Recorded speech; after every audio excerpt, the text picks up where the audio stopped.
We on the Mossi? Yeah, we're gonna do 2. Oh, I can cut a rug on the Mossi, boy. This we're gonna do 2 tomorrow on Kofi Outside TV. Okay. We here. We live now. I just got to pop up. Go ahead, Kofi. Come on, give me that one chance, baby. Hold on. Let me get over here. Hey, y'all be sure to share the show, man. I got a good this finna be a good one, I believe. Are we on the Mossi? Yeah, we're gonna do 2. Your YouTube open. All right. I'm finna exit out of here. We're gonna do 2 tomorrow on Kofi Outside TV. Y'all okay, here it is. All right, let me check it. I'm gonna share. Let me share my. You got your screen on. Let me get my screen up too. Yeah. What up, young Pi Sai? You speaking to your son? Bryce. What's up? Hotel. You gonna get your haircut like your daddy? He got ways. They don't want this. That's right. Get fresh. Get crispy, my man. Get crispy. Don't let him set you up. Don't let him set you up with that Ramesses fade. I'm finna do something to it, though. I'm finna do something. We ain't finna do nothing to it. Yeah. Hold on, y'all. We finna get started in just a second. Give it just a minute. We finna rock out with our. That's the channel, son. It's on my thing. Oh, there's some people in the chat already. We the impromptu. What up, people? Share the show, man. Like the show, share the show. Tell a friend. The Mossi is back at it again. Yeah, man. Hey, I do want to say this though. Shout out to, I believe it was a sister that emailed or saw and talked about how influential our information is to her and how important it is for us to do what we're doing. It inspires her to continue to read and research and want to know more about her traditions and customs and things of that nature. You know what I'm saying? We appreciate that. That's much love. I mean, I know you emailed us all and not us directly, but we got your message, sister, and we appreciate you tuning into the Mossi and rocking with us. For real, that's love. So she emailed Asad talking about us? Yes. She said, okay, that's dope. Yeah, that message that I put up. I guess she had emailed Asad, and she had mentioned us in the email and how much she loved the information and things of that nature. So she rocking with us, whether it's the like page, or whether it's the YouTube channel. You know, we appreciate whichever platform you tend to get the information from. So I do want to say that because you don't get a lot of people emailing you or telling you, you know, that they you know, appreciate what you're doing and so on and so forth. So yeah, that's big, you know, impacting somebody some type of way. But what you doing, man? I hear you sharing. Yeah, I was sharing to the multiple groups, man, real quick, man, before we get started, because I think this is gonna be a pretty good bill, pretty positive bill, powerful bill. I think some people need to check it out. Yeah. That's real. That's real. Y'all share the show too, man. But man, we first I want to say ETM Hotel do our Aku do our Netter Fatmo Lafayette Fatmo EY Majuba Iba E Gungun Majuba Iba E Gungun Majuba Iba E Lakba Majuba Iba E Lak Ba Igungun Kiki Igungun. I always want to give honor and praise to the ancestors, because without the ancestors we wouldn't be here. We are our ancestors. Welcome back to the Mossi Warrior Clan YouTube channel. This is an impromptu show that I think y'all gonna like. It's a pretty good build, so we'll kind of be touching on we'll be all over the place touching on a few things. Today I got Eni Red Sean Calfani, Vasa Nicolo Gullah, and my brother Sutet on the panel. Again, y'all please like and share the show. Please tell a friend about the show. Sean gonna start it off, but before we get started, Vasa, Sutek, y'all got anything, man, before we jump into it? And again, share the show. I just want to say peace to the family. Peace to the people in the archives that may watch this later. Like the show, share the show. We're just about to build on the morals and ethics, and you know how the Mazi and the Kofi for Pathside TV family do. So hopefully y'all enjoy it. Peace. What's up, everybody? Peace to the audience, peace to the panel, and I'm ready to get the conversation going. Sean, the floor is yours.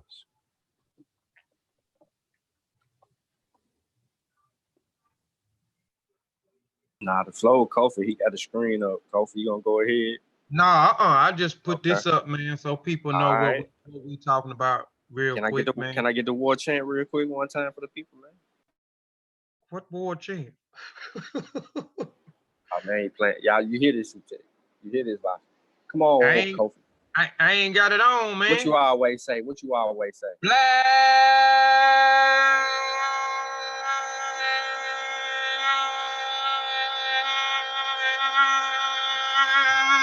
African power, family. All right, man.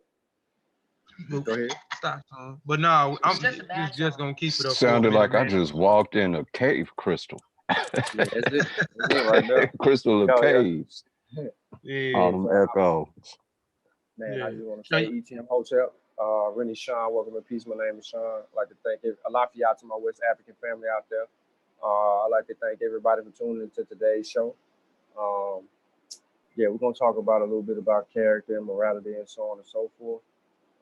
And just the temperament of the climate, what some people call the conscious community climate, and how things have been engaged. I haven't said much, I've been behind the scenes having conversations with some people I haven't. Some conversations I just totally ignore. But I do have something to say about today. The state of morality and ethics from an African perspective. I'm not going to say that anyone's playing African, West African, East African, dress up, whatever. I'm not going to do any of that. What I will say is, let me get to this real quick. There's an article that I was reading. I actually posted about this article on my Facebook page. It's called The Rebirth of African Moral Traditions as Key to the Development of Sub-Saharan Africa from the Igbo Paradigm. And I want to just kind of give you a brief synopsis of something that was very important in this 15-page article that I was reading. Sean. Yeah. Speak up a little bit, because I know I could hear you, but I couldn't hear you there real good. So I just put in the chat, but I can't hear you. They said just speak up just a little bit. You a little low. Can you hear me now? Yeah, you good.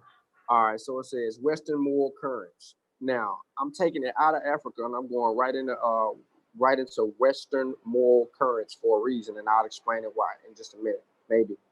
But it says whenever Western morality is discussed, it is viewed as a philosophical discipline, as if there was no Western morality before Socrates. The various dialogues of Plato seem to impress that Socrates is at the inception of Western ethics. Apparently, nothing else can be said about Western morality if Q is not taken from the teachings of Socrates. Although this philosopher had no writing credited to him, the much he was made known by Plato credits to him the statement in his quote, an unexamined life is not worthy living. He was an avid promoter of critical thinking and moral reasoning.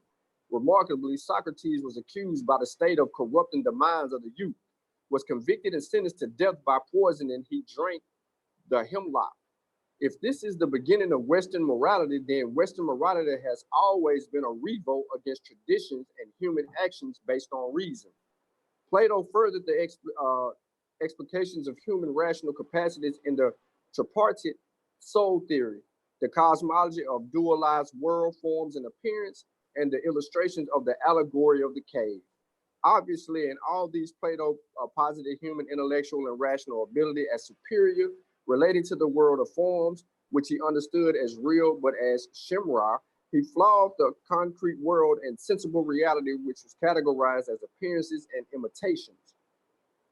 Aristotle, widely reputed as the unfaithful student of Plato, was drawn to practical wisdom and empirical inquiry, understanding the material sensible world is real.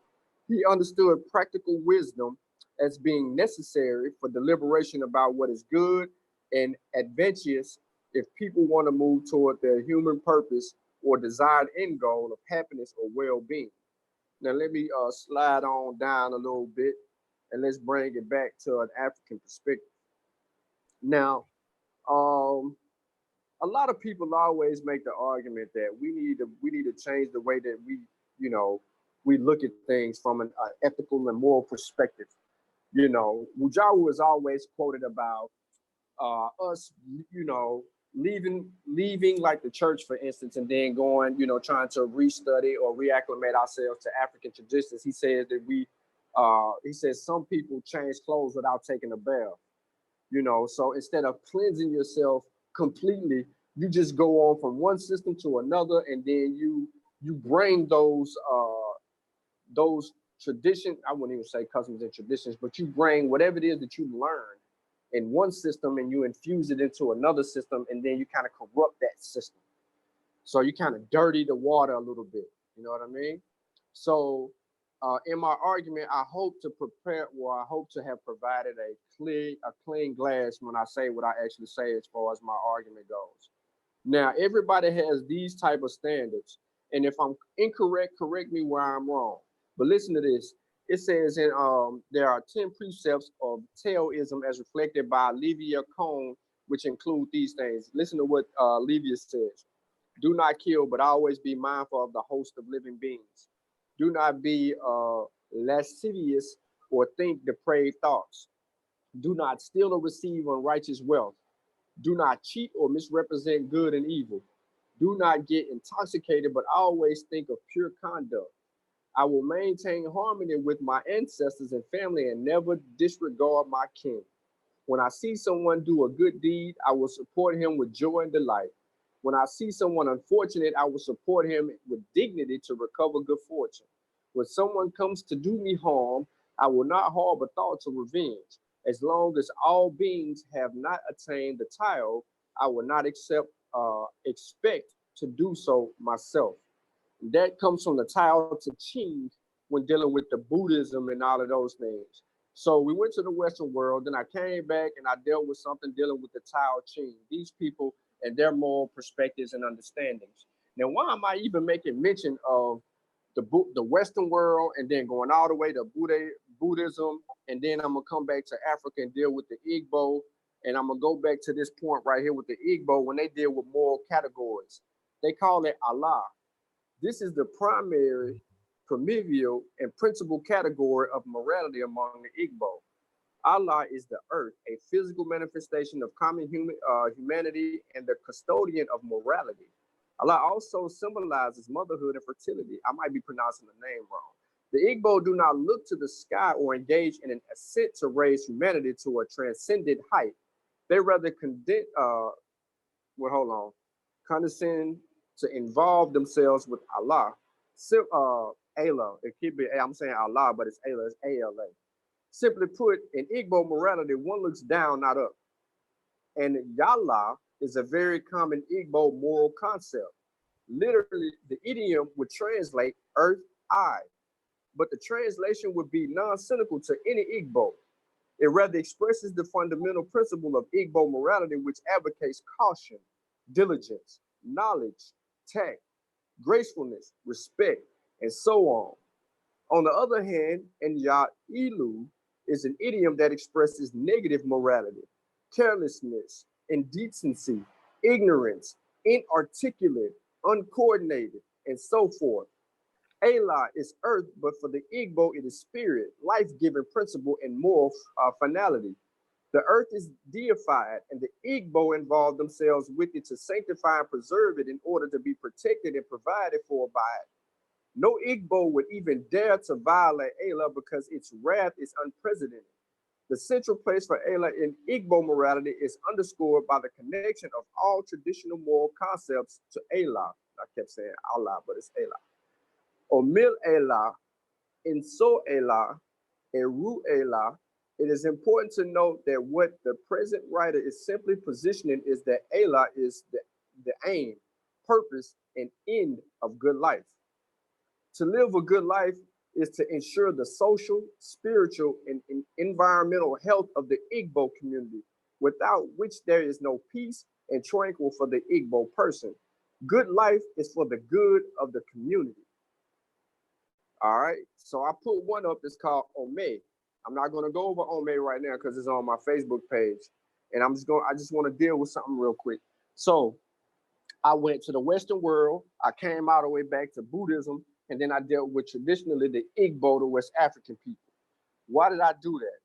Here's the thing, is that when you look toward morality, character, ethics, conduct, when you look at all of those things, right? When you look at all of those things from one part of the world to the other part of the world, then back to the center, you see that it is in mankind, they have a proper understanding for morality and character. No matter what society it is, these things are not central or vital to one part of the world. It's a mankind type of a thing. So when one is sitting here and pondering the thoughts and hearing people say, all these things come from Kemet, as an example.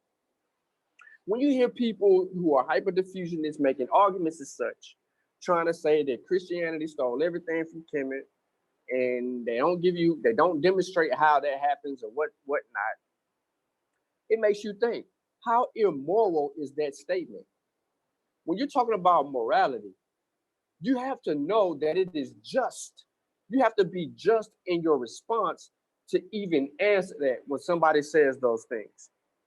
So now you, the person who has more morality than the other person, has to adhere to a code of conduct to respond to that particular person.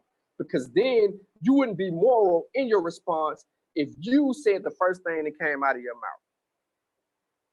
So if the first thing that came out of your mouth, when you heard somebody say that everything comes from Kemet, you'd be like, man, you crazy. It would be immoral of you to some people.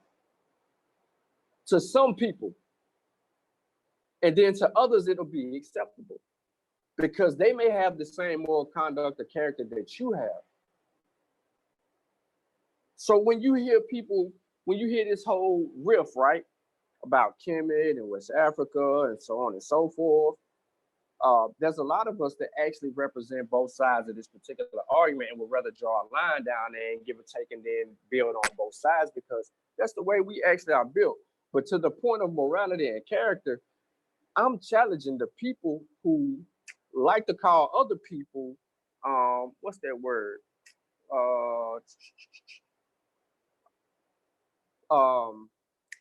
Man, I can't think of the word, man. It's a good word though.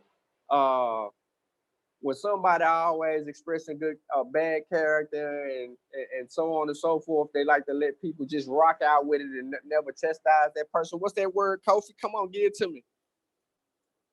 Give it to me. When you just let somebody just express themselves. Enabler. Bam. So I like to challenge people who claim that other people are enablers. I like to challenge your moral character. Your moral character. Because if you can say that other people are enabling other people to do certain things, then this is a point that's on heaven. I'm gonna get back to my point, but I just want to add this while I was on this part. But I want to challenge you and saying that you are enabling other people to misguide, miseducate, mislead, misrepresent the truth, if we are all here to seek truth. Now, back to my argument. Let me scroll on down from this West African perspective and let me get back to it. Now, I said that because it has to do with morality. That's the reason that I said what I just said. So I'm challenging the moral compass of some people who call other people enablers. And I feel like you're enabling other people to lie and mislead, misguide, miseducate us. Whether it be for profit or non-profit, I don't care. I just feel like, let's flip both sides of the coin. Sean, you see that on the screen? Hold on, I can't see the screen right It's now. I just had my. that's like the favorite quote to me that Yahara Neb did last year. Oh Morality, yeah. your Comes morality before and character comes before intellect. right, right. So from a moral perspective, right? I just feel like if we're gonna call people back to the enabler word, but if you know from a character perspective, if we're going to question the character of one set of people, we got to question the character of another set of people as well, because people on both sides have been enabled to allow things to fly without going unchecked. And then we cherry pick the certain things that we want to actually address. And you know, that's just where I'm at with it, because I feel like you're allowing people to get away with things that you wouldn't let someone else get away with if it came from a different direction. Hey, Mama. Okay. All right. So I'm gonna stop right there because I know Kofi, you got something you want to add, and I don't want to dominate the conversation. All right, you know me, we all just gonna talk build a little bit, man. I'm gonna go into some of these. Like I said, this is a slide that we did. Like with this conversation, man, we kind of like been talking about this conversation, but it's kind of amplified since a lot of things that have transpired in the new age conscious community. And my brother was talking about morality. And we were talking about good character. Let's define what good character is for a minute before we go any further. You know, I like to define things, you know what I'm saying, and give people a better understanding for, you know, we get before I get into the bill or whatever. But good character. Good character is kingship, kindness, hospitality, generosity, polite, gentleman, humanitarian, morality, which Brother Sean been hitting on, morality, and neighborly. These are some good traits to have. And when you talk about African traditions and African culture, you know what I'm saying? African culture is always built upon good character, or building, or shaping, or fashioning good character. And some of these things I'm just skipping through, like I said, things, morality and ethics, meaning my cosmology, rebirth, right living, right thoughts, justice, balance, judgments. And the key point though, it says right living, right thoughts, right thoughts. Keep that in mind as we continue to build build on this show. Justice, balance, judgment, reincarnation, the journey of the soul, ceremonies of where we ain't gonna get into all that, but just keep your mind on right living and right thoughts. I don't know what all I got on here, but and this ain't even the right slides that I had on here, man. Dang, this ain't even the right what's the name? But go Vasa, you and what's the name got anything while I pull up this other thing?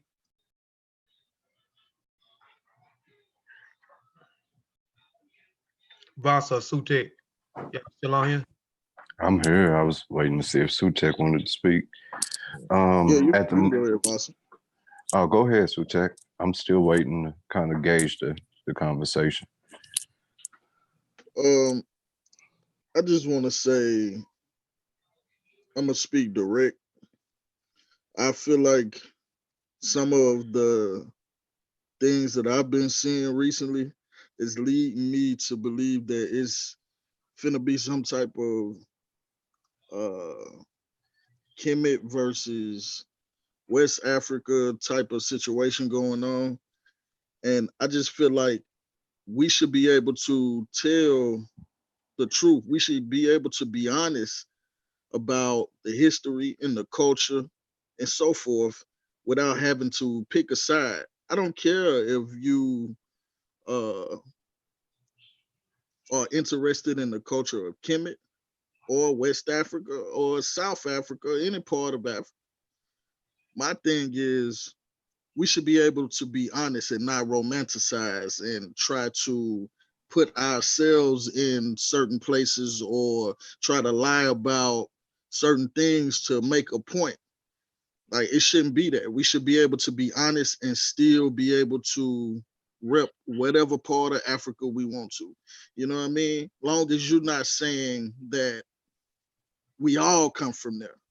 Like if you identify with the culture, that's cool. But we don't have to lie about it. It's nothing that we should have to lie about. Being honest was one of the traits that Kofi just showed. So we should be able to identify with a culture and not have to lie about a culture. Ultimately, I guess that's what I'm trying to say. But I'll just stop there for a minute. You can go ahead, Boss.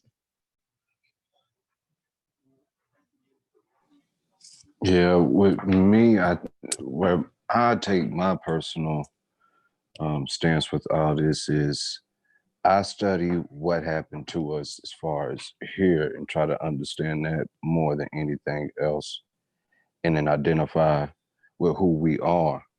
Then try to aid it in with saying that we do have a history that was neglected to us and that we do have a starting point.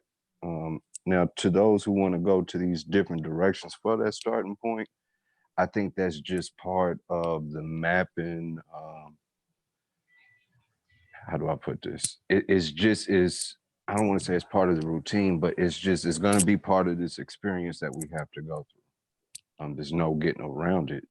And, you know, as you said, as everybody said, morals, integrity, being honest, all those things become factors.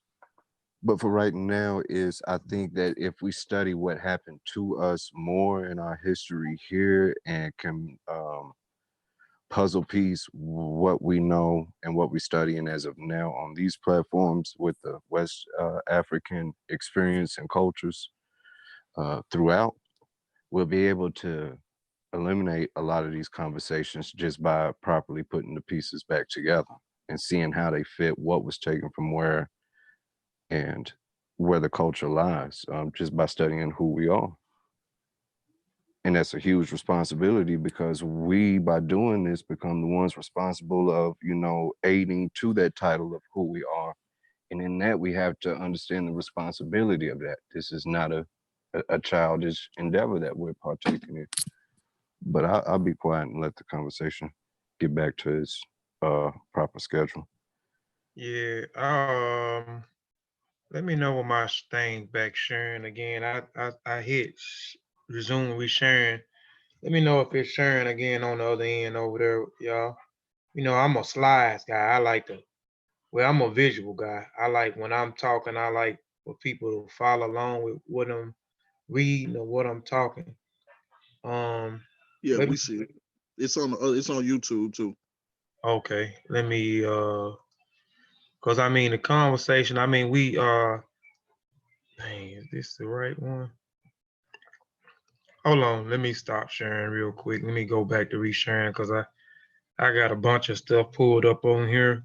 Let me see. This is the one I want to share. All right. Let me know when they're done. Is this the You on? okay? Like I said, this is we've been having this discussion You for gotta remember there's a delay on the YouTube side. yeah. Hold on. Now let I'm me waiting. pull the slides up. Okay, I This see. But yeah, you know, it's just a lot of stuff that's going on, man. And let's get into ethics real quick, and I'm gonna get into a few other things, and then I'll explain why I'm using these slides. But the term ignorance is a technological use of philosophicals to means of philosophical study of morality. Morality understood as a set of social rules. Now you keep hearing the word morality. Understand a set of social rules, principle norms that guide or are intended to guide the conduct of people in a society as a belief about right and wrong conduct as well as good and bad character. Through morality, it is the subject matter of ethics. It is most often used interchangeable with ethics. In spite of the philosophical inquiries of analyzing understanding by the individual moral, philosophical regarding morality, i.e., morality of a society of people, analyzed which often results in a diverse position of conclusion. Nevertheless, the basic features, the core element of morality of a society, those morality principles of value that is actually guided and influenced and lives in the people. Now, when we think of morality or we think of morality principles, let's just take it like the name of the show is Ethics, or I think it's Morals, Ethics, something we both rocking with a long title, whatever the name of the show is. And we keep touching on damn, I done lost my train of thought, but we keep touching, but the morality principle. Let's go back to morality principle. So we said we rock with North Africa, we rock with Kemet, and we rock with West Africa. I know there's a thing out here where it looks like that it may be a Kemet versus West, or North Africa versus West, due to a few statements or a few things that has been said out there in the new age social conscious community. And let's just go back to Kemet. When we talk about moral principles, we talk about ma'at. Now we know one of ma'at, when we talk about ma'at, we know one of the principles of ma'at is truth. So is and if a person that says that they stands on ma'at, and let's just say, just not even with moral principles, and we go into moral principles, we go into good character, that plays a hand. And one of the encompass around good character is humility, right? So now we got truth and we got humility. So what is it? Can you, I'm gonna ask a question, can you respect a person or persons that says that they stand, somebody? Who is it? Who? Hey, y'all, hold on. Hey, take over real quick, Yeah, man. I got you. You know where I'm going with. I got somebody to. Yeah, I'm gonna ask. He might be asking a different question, but can you respect someone who flat out lies to you repeatedly or make up things? Can you? Will you be able to maintain good character, good ethics, good morality in the face of a person or people or persons who continuously can keep lying to you or misinforming you, miseducating you, misappropriating things to you? At what point are you going to continue to keep being moral or keep these same ethics? So I just want to go back over Kofi's slide real quick while he's dealing with whatever. It says the term ethics is technically used by philosophers to mean a philosophical study of morality. Morality understood as a set of social rules, principles, norms that guide or are intended to guide the conduct of a people in a society.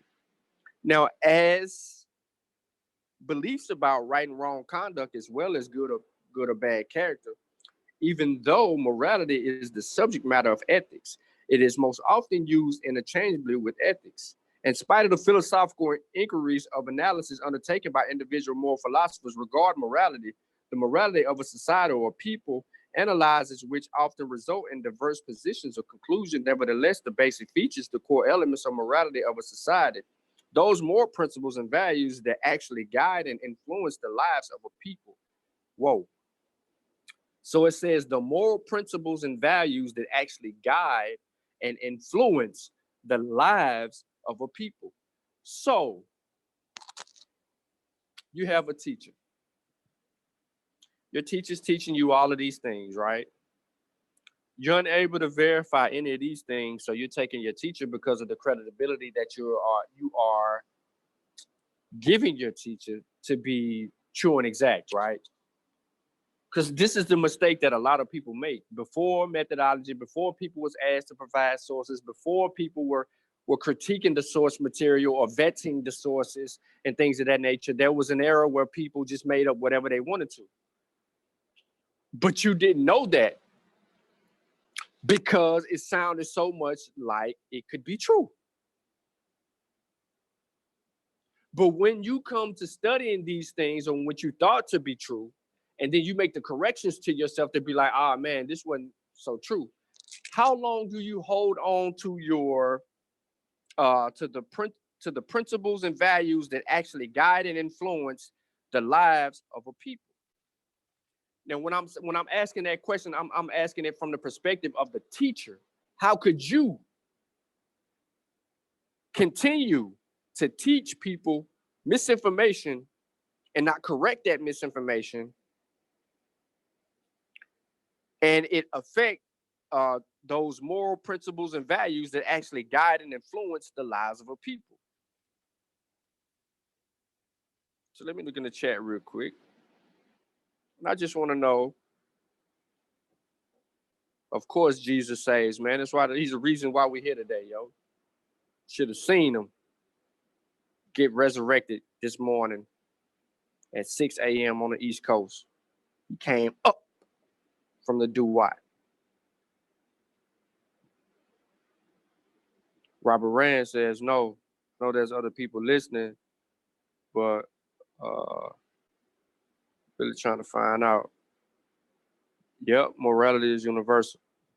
But until Kofi come back, because I don't want to get Kofi off his point, I do want to know, at what point do we continue to maintain our moral and ethical principles with people who misinform and mischaracterize and miseducate and mislead us? That's what I want to know personally. Kofi want to know a little bit something different, you know, where Kofi going, but he's asking a valid point when he get back to it. At what point you have a teacher? Let's take True Story. Let's use him for an example. Let's say True Story is out here teaching us that, you know, let's deal with right now, current times right now. So let's say we all know the story of Martin Luther King, Malcolm X, or whatever. But let's say this True Story came at you and when you first met him or was introduced to him, he taught us that not Malcolm X, but Martin Luther King was actually a Muslim. And he was a Muslim who secretly put together these little infused planned hits in certain places in the South. Martin Luther King did this. He wasn't this facial Christian that he portrayed. Deep in his roots, he was a person who was Islamic in his true faith, and he waged jihad on America when he could. And in some sacrifices, he set up the bombing of the church. His wife set up the march to Montgomery, the bus boycott. He made attacks and hits on JFK and so on and so forth. What if that was True Story and teaching all of that to you and you didn't know any of this before? And then all of a sudden, some years come by and then you get some information that contradicts True Story and everything that he taught you about Martin Luther King. And then you turn around and see that he was a Christian.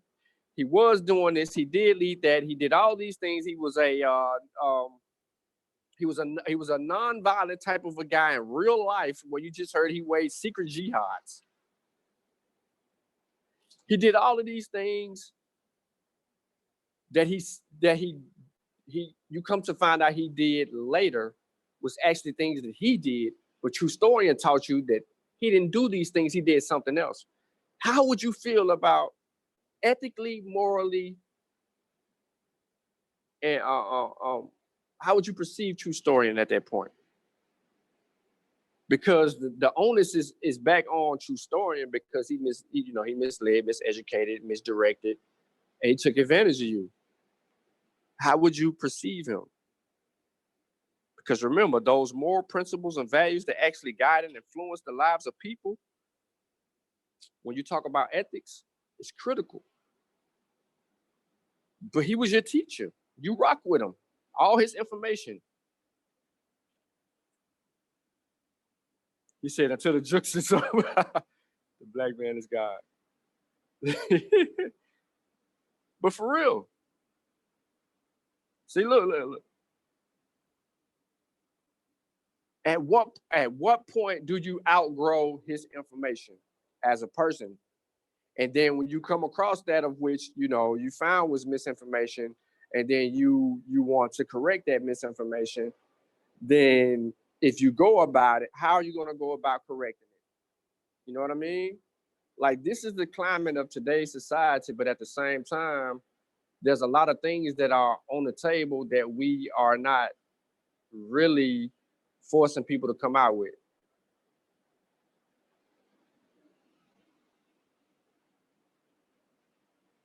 You can ask Jabari, he's still alive, and I think he checks his email.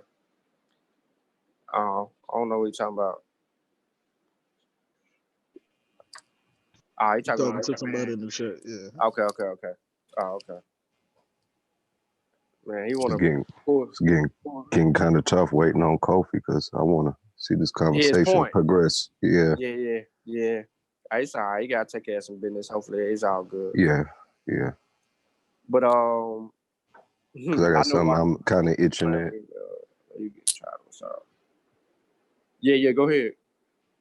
Well, to answer your question, you know, to play with your question on it, on what point do we, you know, state that we can no longer stand for this? Knowing what you know from a historical lens and what happened to us here in America. Being the fact that everybody on the panel is pretty much over 35, I perceive it this way. We more than likely would have died on the field fighting to not even be in this position versus knowing that we in this position that we in and trying to get out of it. You know, if we was in those situations. But now that we grew up in this, we are somewhat different and we have to see things different because we're in it.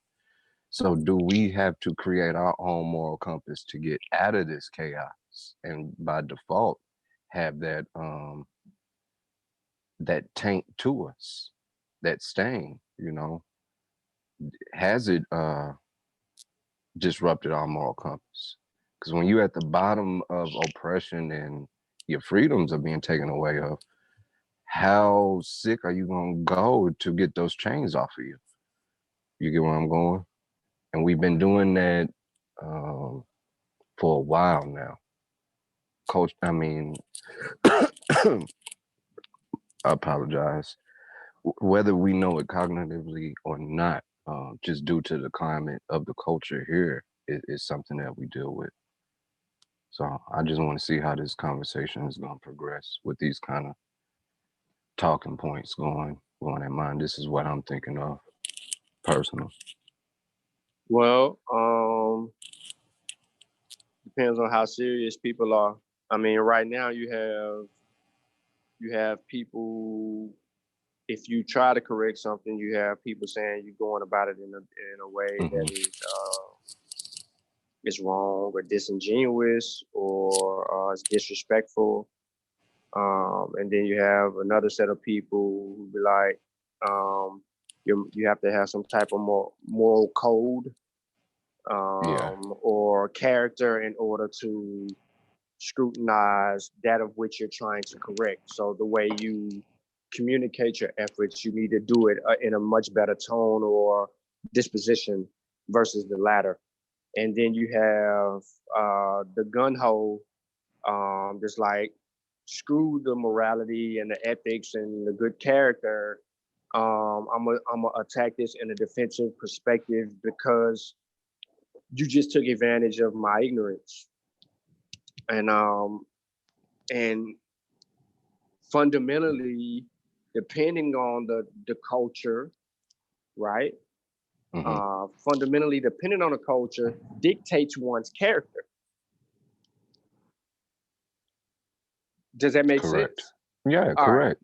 Right. Okay. So you know, before you get lost from there, this is kind of why when I was just playing with the conversation of what is Black success, I kept referring back to we have to start at making standards because we can't have everybody running around with their own standard on these ideologies and think it's going to work for every last one of us. So I'm just, trying to have these conversations to, one, keep the audience in tuned, entertain, and educate and stay on subject while we're waiting on Kofi. But go ahead. Cool. What I Oh. missed. Nah, none. We're just building on what you was actually. Well, your question got cut off, but you was getting ready. You was getting ready to ask a question. You probably forgot your question. Well, I think I got to know. I was asking the question. I think the question was, what I was saying. I was saying about moral principle. I was trying to say Correct. and so I was saying truth and humility with good character. Good character is a compass up under humility. So I was trying to ask the question: is a person that says that they stand on my is they practicing my and good character by telling, just basically bold-faced telling lies? Is that person standing on my Is that, can you respect a person that says that they selling? Is it a contradiction? If they saying they standing on my they for my they standing on my and we know what my ideas, and one of my things is truth, right? And then good character falls up under humility. And what I mean by telling bold-faced lies, not only just telling lies, but it's not, it's not having humility. Well, okay, well, if I'm in the wrong, then I can say, okay, I was in the wrong. You know what I'm saying? I'm in the wrong. I could be humble enough and say that I was in the wrong. You know what I'm saying? I'm going to change my perspective, or I'm going to go back and do a little bit more work, and I'm going to come back. But right now, the information is wrong. So I'm asking, can you respect a person that says they stand on my and have and good character? Again, good character also encompasses, I gave a list a while ago, but it stands humility. And then one of the principles of my is truth. Is that person can you respect a person that says they stand on my but doesn't tell the truth and doesn't exemplify humility or be humble if they are in error?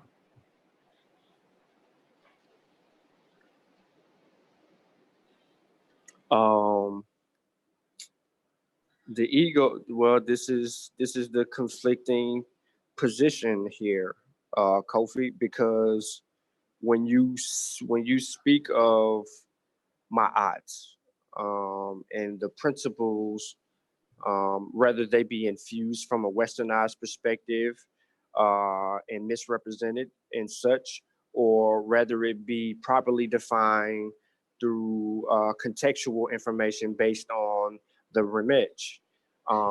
However we try to look at it, right? If this person says that they stand on that, then they also have to stand on accepting correction.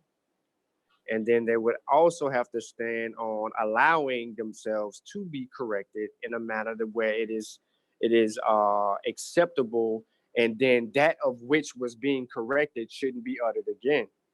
We should see progression, right? We should see growth. We should see some of these things, because when we look back to our lineage and from which we descend, and you talk about character, humility, and having, or if we deal with the remech and we look at ma'at, that balance, right? Having that balance. Not everybody has that balance. You know what I mean? Some have lean more one way versus the other way. It doesn't even matter. But when we look at the cultural perspective, if we can retrieve that, right? I'm trying to choose my words carefully. If we can retrieve that culturally, because we have to know the remech for themselves and not through other lenses. So if we can retrieve that culturally, then we would truly get our answer. But I just think that some people some people's egos will not allow them to really truly be that which they pitch. Mm.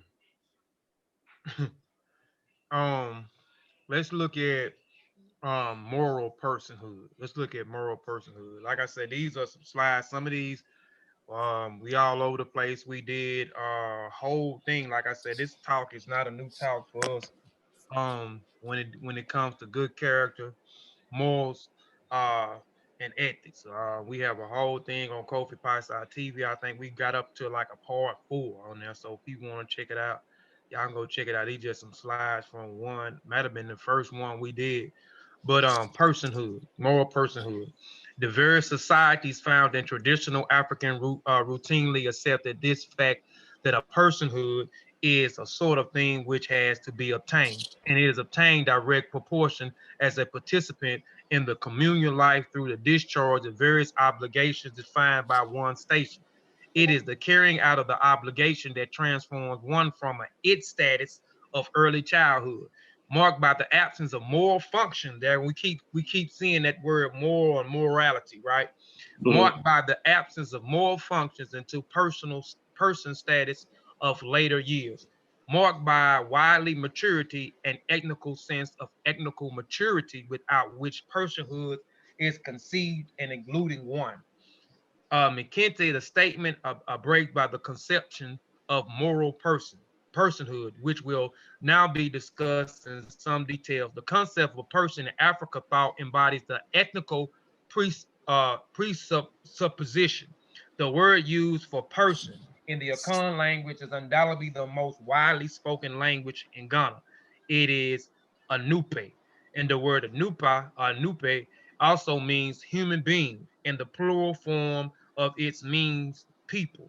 Thus, the word Anupe is the ambiguous word. It is an Akan society in which the individual conduct very often appears cruel, wicked, selfish, ingenuous, or insympathetic. It will be said that an individual that is not a person, the individual is not a person. So it's talking about moral personhood. We keep talking about morals and ethics here. So it's talking about when you look at various cultures, and I think it might have been on this one and it might have been on another one. Why give you examples of different ethnic groups in Africa, you know what I'm saying, pertaining to morals or morality or good character. Um, and some ethnical cultures in West Africa, East Africa, you could see that a lot of a person in the person in that culture or in that person in that particular ethnic group or clan or tribe is not recognized as a person or not even or not recognized as a human being unless it has good morals. You know what I'm saying? Sean ran down what morals was for those who I see we have some new people that join the channel. Sean ran down what morals, what morality was. We went back over the working definition of ethnics. So in certain groups, if you didn't possess uh, certain types of moral standards in your group, you wouldn't be recognized as a person or a human being. You will be recognized as it status, not a personal status, not a human status, but you will be recognized as a it status because you haven't matured, and a lot of people in the social media or the new age conscious community does not possess um, any type of wide maturity. You know what I'm saying? This is why we see this is why a lot of things in the community are is going on now. A lot of these individuals have less have less morals. More or less people. Let me while you saying that real quick, I just want to break your bill just for a second. I just want to say this to you. I'm on my same source that I stated earlier, but it says in Africa today, it is Western standards which determine moral judgments of human actions. To dominate African moral consciousness, the West had to attack and efface these foundations in preference to a more rationalized and idealized tradition. It is important to note in the first place that the Western moral currents were founded on initial revolt of Socrates against traditional Greek morality. That revolt exalted the individual reason over above religious and community needs, regulations, and recommendations.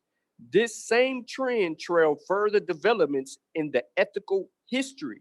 On the other hand, African morality has no history. No living person knows why things are done one way and not the other way. Things are rightfully done if they are done the way they have always been done, and vice versa. Western moral consciousness will first of all instill the disposition of revolt on the African mind, which looks on the moral environment with the desire of destroying it. Secondly, African morality is predicated upon religious and traditional instincts, while Western morality is predicated upon rational and ideological instincts.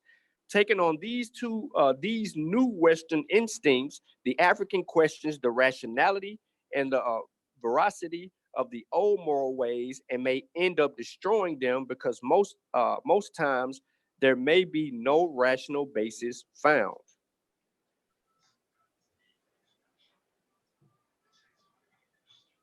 I'm gonna leave it right there, Kofi. Okay. Oh, but man, that was all, man. I had on that. I don't even feel like I'm going through some more slides, man. Okay. Well, yeah, the reason that I said what I just said in spinning off of that is because the way that we are defining morality must not be from a true sense or of the perspective that we are taught to look at it through. We are really redefining. We're not redefining these things, but we are really acting out some of these things from a European worldview. On the way that we're defining a lot of these things. Because we hear, good character. We talk about character. We talk about how to attack information and use good character. Like everything, when you deal with a claim, you have to deal with it a particular way. But we could do all of those things in good character, and with all due respect and so on and so forth. But at what point are you not responsible? I mean, no, that's not the right word. Let me not say that. But at what point is the responsible party charged? You see what I'm saying? At what point do we charge this misinforming, miseducating, misleading? Because those traits are not good, have nothing to do with good character, have nothing to do with my art, not have nothing to do with dang it, man. I wanted to say something and Elijah just threw me off. But can I say it a different way to the audience, Sean? Go ahead. You're watching a mother with a hungry child, infancy stage. The baby's hungry. She doesn't feel like feeding it at the moment. So she keeps pacifying it. Works for a moment, but the baby rejects it over time because the baby is hungry, puts up a fighted effort to display it's hungry. How long do you keep watching this process before you say something as the witness? Let me switch, the scenery, but keep the premise the same. Because that's what we're dealing with right now. How long are we going to be pacified with false preachers, false teachers, and false ideologies that are not really benefiting, demonstrating what they proclaim will benefit us and the results of it. You get where I was trying to go with that? To kind of spin it off. Yeah, you're right. I mean, they aren't being condemned. So is it? You can't hold on, Kofi. You can't question me, Kofi. I just told you that the earth is spinning on an axis of hands that we can't see. Similar to how a basketball, we put it on our finger, we slap it around, and we hold one finger up, and the basketball just spinning on our finger. That's the way somebody is out there in the atmosphere dealing with things. And then they're blowing their breath. And that's the wind that we feel is the atmosphere's breath being blown on us. And when the atmosphere, and when that solar deity is sad, it weeps. And that's where the rain comes from. The weeping of the atmosphere. When I say that to you, Kofi, and just like this infant doesn't need food. It don't need your vaccines. All it needs is sunlight. It'll be all right. Just wait. Noon gonna be here tomorrow. The baby will survive. Y'all don't know what you're talking about. At what point do you say something? Even though the mother is making an effort to pacify the child, what point do you actually get up and say, no, this ain't working? Something is wrong with this picture. That's where we at. So is it bad character for someone to say, hey, wait a minute, that ain't right. Wait a minute. It's bad, yeah. Nah, it's how you say it, Kofi. Now it is how you respond. Right. After this person just played on your ignorance, it is now how you respond to that. You just insulted the hell out of me, but you're going to tell me how to respond to it. Man, you just told me that is somebody out there in the atmosphere crying, and that's where we get rain from.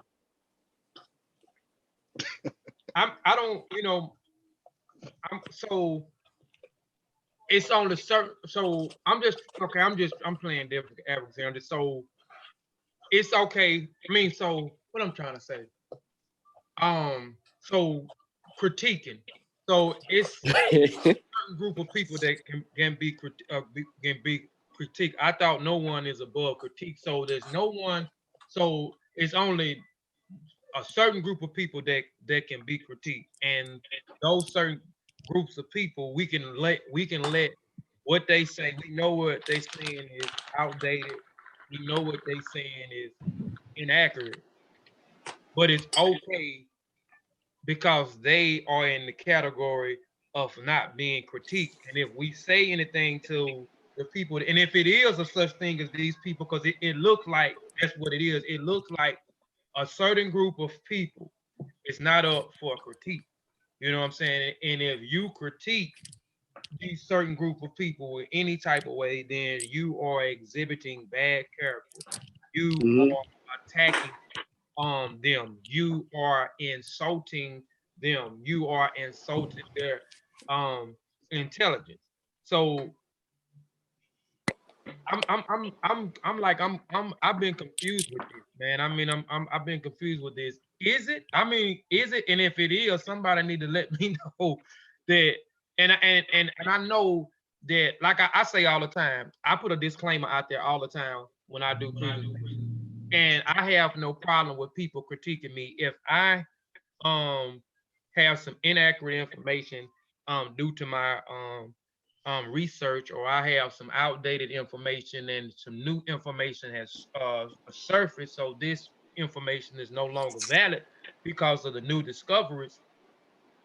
I have no problem with a person coming to me and telling me. I don't look at them as they got bad character. I don't look at them as they attacking me. Again, long as they come to me, you know what I'm saying, in a good way, in a humble way, you know what I'm saying, then I look at it that they're not attacking me. I look at they're not trying to stroke their ego. I look at it they're not trying to get a one-up on me to look good. Or sun me, you know what I'm saying? They come to me in the right way. I look at it as it's not, it's not, they're not attacking me. It's not bad character. And I think critiquing is a good thing. I think it helps us all to grow. I think critiquing, when I look at the word critique, I also look at the word grow. So I think as we get critiqued, you know what I'm saying? I think that's only room for us to grow. I don't look at it as an attack if somebody make a mistake, because we all make mistakes, and we're not. And I'm speaking for me, and I know a lot of the information that I've seen in the so-called new age social media conscious community. It's been a lot of pseudo information, um, out there, man. And damn, I keep losing my train of thought. You know why you're losing it? I'm gonna tell you why you're losing your train I'm of thought. trying to Because go hope. yeah, being nice. So let Yeah. you being nice. I'm So tiptoeing around the tulips. you was tiptoeing around the problem. So with that being said, okay. However you say something to somebody that's wrong, you are now supposed to do it in a manner that is more respectful than the way they delivered it, no matter how ignorant the statement they made is. You're not supposed to have any type of emotional reaction or response to that which was said. Then you need to quote them verbatim. And then when you quote them verbatim, you need to make sure that when you respond, that you respond in a much better way and delivery that is acceptable and not seen as an attack on these particular people. Right? Right. Now, some of the stuff that you can take back from that, and you can say, all right, I got you on a quote, I got you on a delivery, but really, why do I got to deliver it like that when you just disrespected the hell out of me and you basically spit in my face? You literally, you basically just spit in my face because you telling me that somebody is sitting out there outside of the Earth's atmosphere and is crying, and that's where we get rain, or is sitting here and spinning a globe on a finger. You think I'm dumb?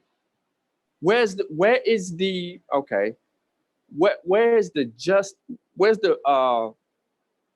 logic in that? What am I learning from you telling me that? I don't need a children's story to educate me on an explanation of something that you don't even understand.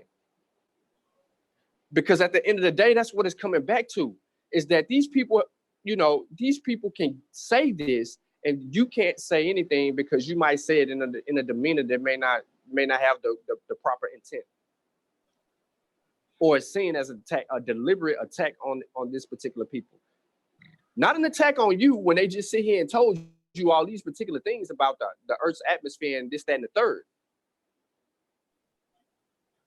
So now it questions the morality of the enabler. You see what I'm saying? Mm-hmm. Yeah. Sutek still on here? Yeah, he quiet. Yeah, I'm good. Oh, okay. I'm trying to piece together who, you know what I mean, who you talking about, but I think I know now.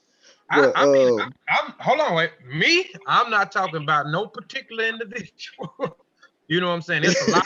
We got a handful that we can pick from. We got a handful, but I'm not on no particular that's thing. true. And I'm just trying to, and I'm trying to get a better understanding myself just on, like, if I disagree with a person, you know what I'm saying? If I disagree with a person, you know what I'm saying, what should I do? Or if I disagree with a certain person, this certain person or these certain people or this certain group is off limits. You know what I'm saying? So I'm just trying to get a understanding of that. Or if I do have a disagreement, how should I go about doing it where that person won't look like? Because I ain't vocal. You know, a lot of stuff I see I don't say, and if I do say anything, I do a presentation or I do an article. Right? It was some things going on in the conscious community about good character. That's why we did the whole series of good character, morality, and ethics. We did a part 1, part 2, part 3, and part 4.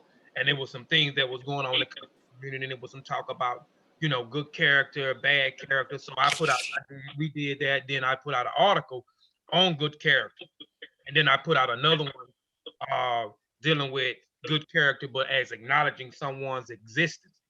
You know, so, and the thing about the Igbo people are Hebrew. So you did a presentation, Sutek.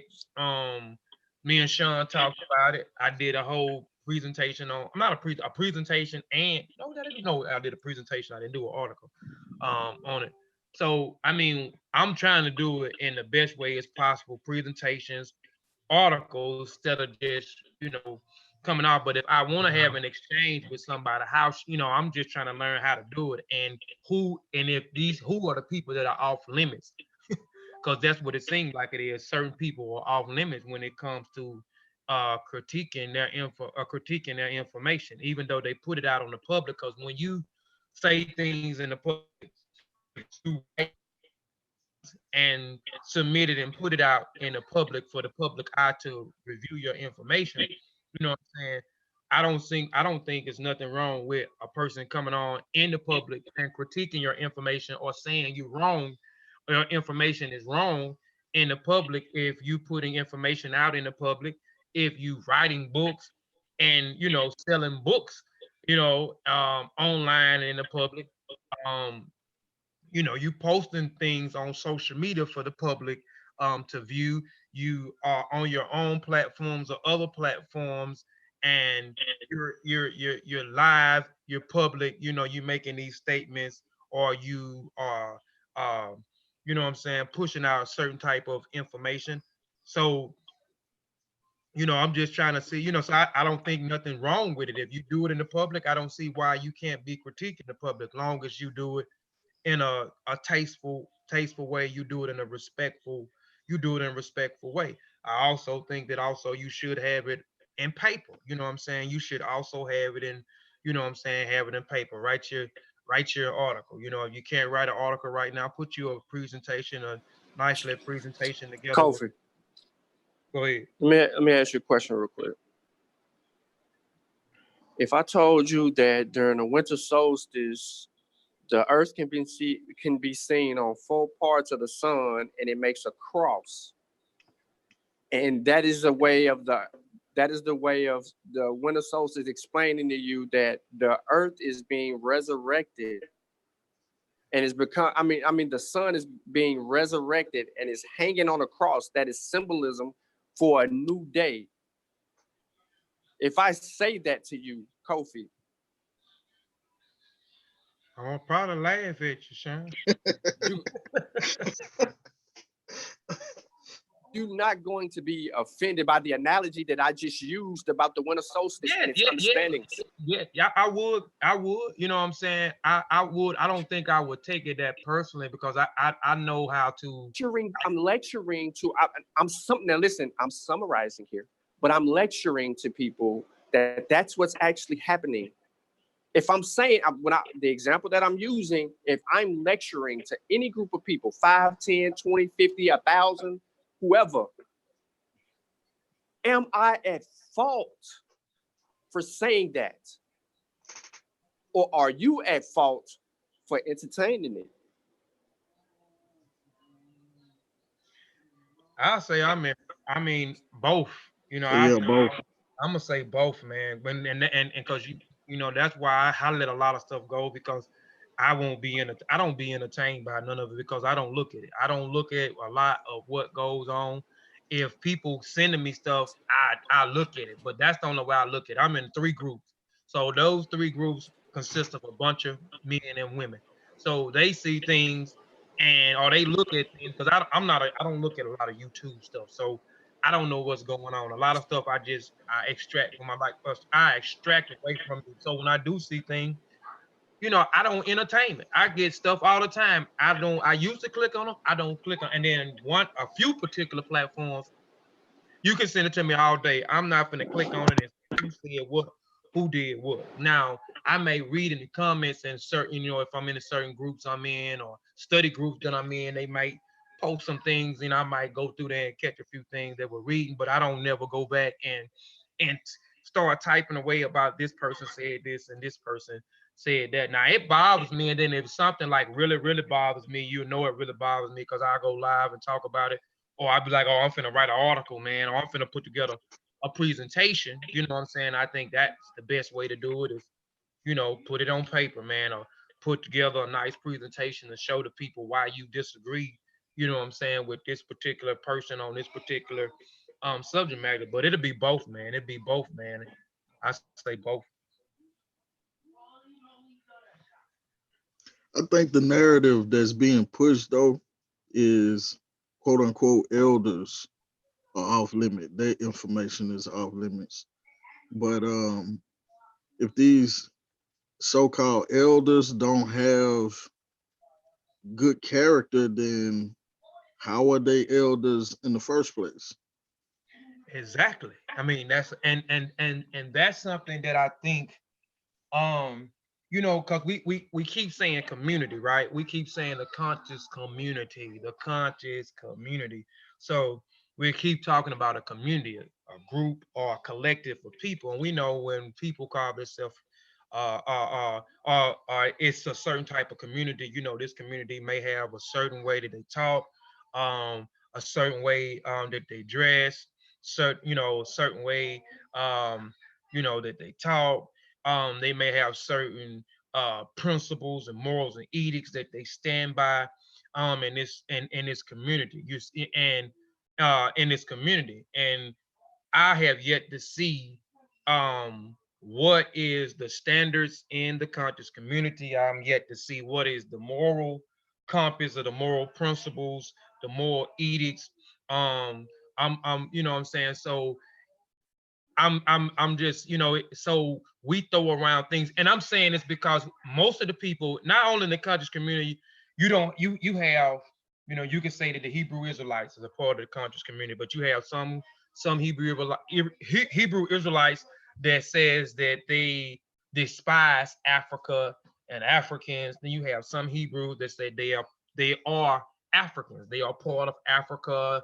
What I'm saying? Their lineage comes from Africa and etc. You know what I'm saying? You got the Moors, who is a part of this so-called conscious community. But you have a lot of people that's in a conscious community that what I'm saying, look at Kemet and it's inspired by Kemet. So you see it through their dress, you see it through them trying to talk like the rich, you see them setting up shrines, and then you have an aspect now of people being prideful, what I'm saying, about West Africa, and learning about West Africa cultures and West Africa accomplishments. So what I'm saying is basically you see majority of the people are inspired by Africa. You know what I'm saying? So when majority of the people are inspired by Africa, when we talking about people, when people talking about West African culture, when people talking about Kemet, because a lot of the conscious community is revolved around Kemet, but you have West Africa, what Kemet is North Africa. So when we look at Africa, we know Africa. Y'all got to go back there, son. Go back there. So you have these ethnic groups, right? These communities have the way that they talk, meaning they have their own language. They have the women have a particular way that they wear their hair. They have a certain that particular way what the man do, what a woman do. They have a particular hierarchy. They have a particular morals, edicts. You know what I'm saying? Different other sorts of principles to guide the community. Their main focal in a lot of these ethnic groups is cultivating good character. You know what I'm saying? So they have certain types of standards for the woman, certain types of standards for the men, but I don't see any of that in the conscious community at all. So when we thought, and me saying, when you mentioned elder, we keep going back to elder. And when I look in Africa, and again, majority of this new age conscious community, we have a lot of different, what I'm saying, groups of people in it, but majority of the people either looking at West Africa and talking about West Africa, or they're looking to North Africa and they're talking about Kemet. So elders, when we look at elders in a lot of these different areas, you know what I'm saying, elders have a certain criteria that they have to have. And most of the groups, again, we talk about rites of passages. So anytime we go through those rites of passage, we know one of the rites of passage is eldership. You can't be an elder. You know what I'm saying? So it's certain things that you have to do, certain criteria that you have to reach in order to be an elder according to African traditions. And this is not just in West Africa. If you look So at hold on, Kofi. You telling me that you can't be an elder unless you go through a rites of passage? well, I'm not saying, okay, what No, hear what I'm asking you. Hear what I'm asking. Let me rephrase what I'm saying. So in order to from an African perspective, I don't want to talk about this global thing, this backdoor phrase that people can use and say they can make up whatever they want to and deal with that. I'm saying if we're looking at this from an African perspective, based on your research, based on your knowledge of West Africa, the traditions and the customs in South, East, Central, North, and West Africa, when we look at eldership and how it is defined from the African perspective, are you telling me that there is a rite of passage in these societies in order to be esteemed, to be an elder? Correct. Okay. Correct. Different. So if I set up a traditional practice, or not even a traditional practice, if I set up something and disguise it in the gist of Africa, right? If I'm mocking, let's say mocking, it's a bad word, but let's say mocking. Let's just say reconstituting or recreating a situation to where this is what I see fit, my own type of a practice, because they've been doing it since mankind. So my own type of a practice, here where I am in the United States, up under my own 2 feet, and I am looking back to Africa for advice on how to build this system. Then can I have the right to, here go the out. I have the right to do as I please.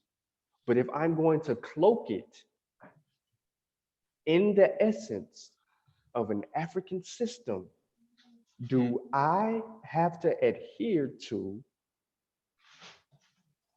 the way that the African perspective is, or do I just omit that? So basically I can cherry pick the things that I want out of it, or I have to deal with it based on the traditions.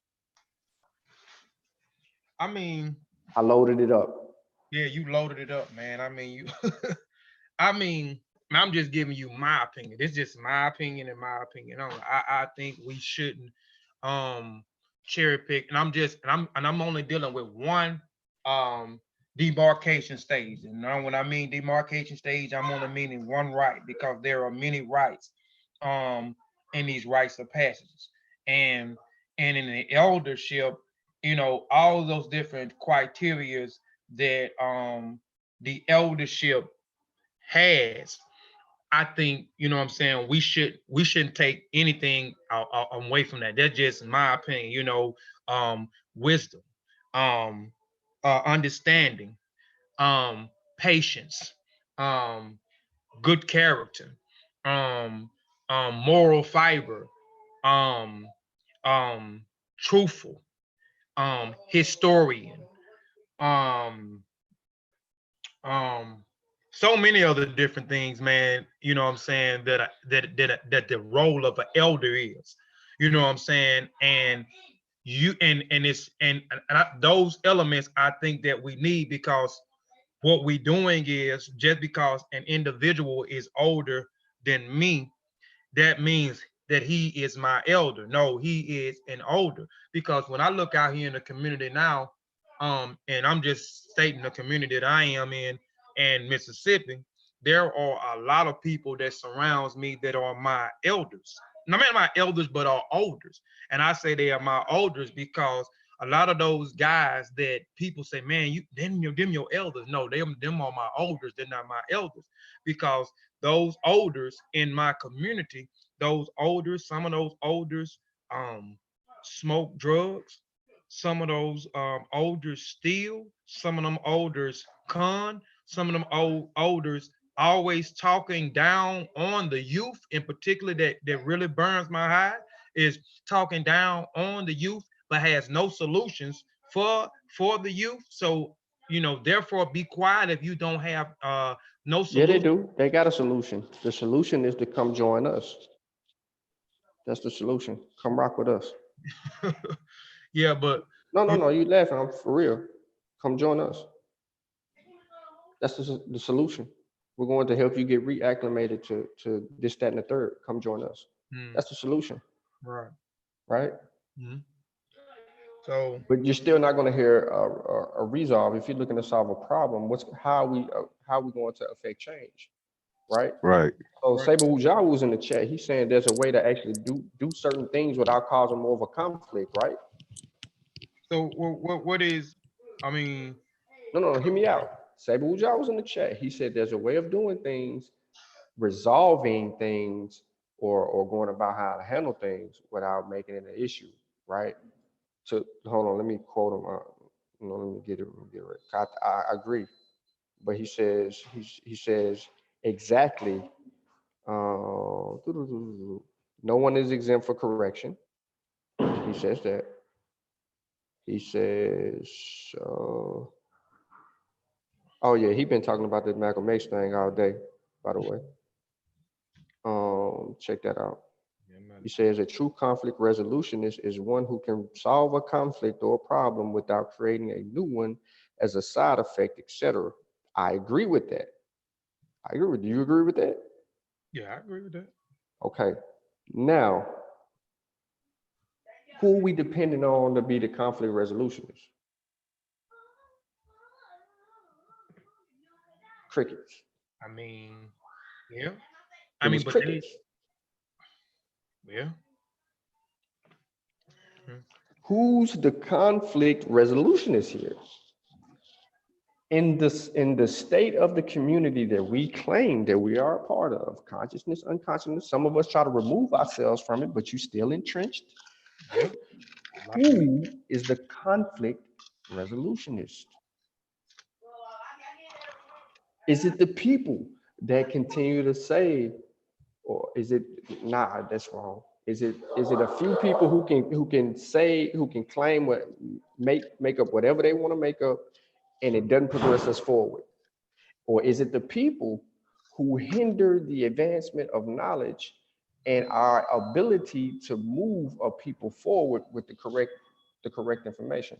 Or is it the people who are rejecting the ways of the old, who claim to have stood on the shoulders of the past, the people of the past, and that are saying something different, that, hey, look, we need to take a more ingenuitive approach toward resolving some of these things. And one of the tools to do that is through proper methodology, or through a scientific plane, or through an economic plane, or who actually have solutions. They don't want to hear from they don't want to hear from us, period. I mean, you mentioned those who said that they stood on the shoulders of the ancestors. I mean, I'll just keep it all the way funky, man. Those are the individuals who are saying that which I don't know if they saying we, I guess I'm a part of the we too. I mean, I don't, like I said, I don't really say in it. I don't say nothing. I'm gonna say in it. I don't say nothing. If I do, like I said, it's a presentation or it's an article. But Hey, there's a famous quote by a sister, and I got it on a t-shirt at home. And of course, I ain't at home, but there's a famous quote about silence. She blames the silence too in that quote. She thinks that not saying anything is also a part of the problem too. yeah, I agree. Not saying that you feel me? I'm not saying that. I'm not doing none of that. What I'm saying is, for some of us, not all of us, those who know. All right, let me say it this way. If you had an answer to a question, and if you have the answer to that question or that claim or that untruth in which you could correct to help advance the people forward, why would you sit in silence? See what I'm saying? Mm-hmm. Why would you lean back and fold your arms and like, I ain't in it? Correct it and let's move on. Right? because Right. we all are in search of truth, and we all are reacclimating ourselves to certain traditions and customs that we had value, that we were robbed of, that we lost, that we don't even know that we had, right? So you have people who are unjustly reacclimating to something that they don't even know is true or false. They're going with false hopes, preconceived notions. So this would go back to to a person's morality, their ethics, their character. Right. That's how crucial this whole conversation is, and this whole back and forth topic thing is in every avenue. My bad. Now you good. Yeah, But so, I'm finna put the link in the chat, man. For a minute, we'll stay on another 30 minutes. I guess you still got time, Sean. Or I know you say you was I got a trying to. few minutes, man. You know what I'm saying? But I'm in here. I'm in here. I'll go on mute. Yeah, get But some more. my thing is that we don't have to we got to quit sitting on our hands about some things that people are really vocal about if we had the answers. You know what I mean? That means we're actually enabling the ignorance to continue because we won't put out the fire. You see what I'm saying? I agree. We know it's lit down. It was lit. It was what we seen. We're watching it. We're watching the fire. You know, it's small, and we're watching it expand a little bit. And we're sitting there with the fire extinguisher, but we got our back turned. Our back turned. Instead of putting it out when it was small, we just let it fester on, and now it's growing and growing and growing. And now you like, I'm staying out of it. I ain't involved in. Y'all figure it out. That's put the So fire what? out and And move on. what was that? What was that quote again? You just said the shirt that you got. If you what now? Yeah, if you're silent about something, it's basically you're a part of the problem. Whether you like it or not, you're a part of the problem. Let me find it, man. My cousin sent me this shirt. I just There's so many of them, but that kind of sound like Ida B. Wells off the head. Yeah, Ought to Be Wells. It's from Ought to Be Wells. I want let me find a quote so we can verbatim. This is probably one of her quotes towards the lynching at the time, right? Yeah, I Yeah. think you got to pull it up. No, I'm still in the I got kitchen it. cooking. Oh, okay. I'm totally away from my desk. Can you specifically state what you're cooking, sir, so we don't assume that you're cooking something? Yeah, I'm gonna else? go all the way south with y'all too. I'm making beans and cornbread. No lie. my kind of meal. Beans and Yeah, that's a good jalapeno meal and right cheese there. cornbread. I was making them cupcakes so my little girl can learn to make them tonight. But yeah, that's what I'm making. That's real. Woo y'all. You on? I'm just promoting them to the panel. One head better die fighting the way. Wujawa iri ma'at. If you saying something, say, but we can't. Yeah, we can't hear you at all. We can't hear you at all. How you doing, Mr. MC Ironlung? Trophy winner and belt keeper. Nah, peace to the panel. Peace. They had muted me first. Peace.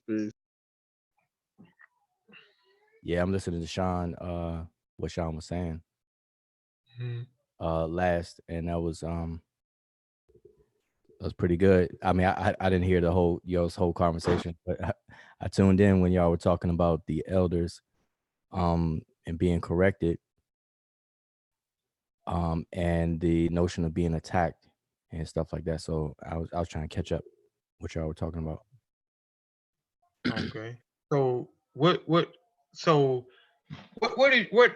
okay, you on here. What is your position on it? I mean, it doesn't, I know that most of it is centered because that's what it looked like. It looked like if you disagree with whom is deemed an elder in the conscious community, you are attacking them if you don't agree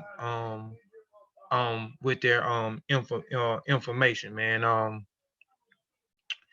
What do you think about all that? Because I mean, if it's about moving forward with the information, it's about taking their information, you know what I'm saying, and advancing the information, because we know that at a particular time, like these people that we're calling elders, and I don't know all of them, you know, I don't know all of who they deem in the conscious community elders, but I know the word elder is thrown around.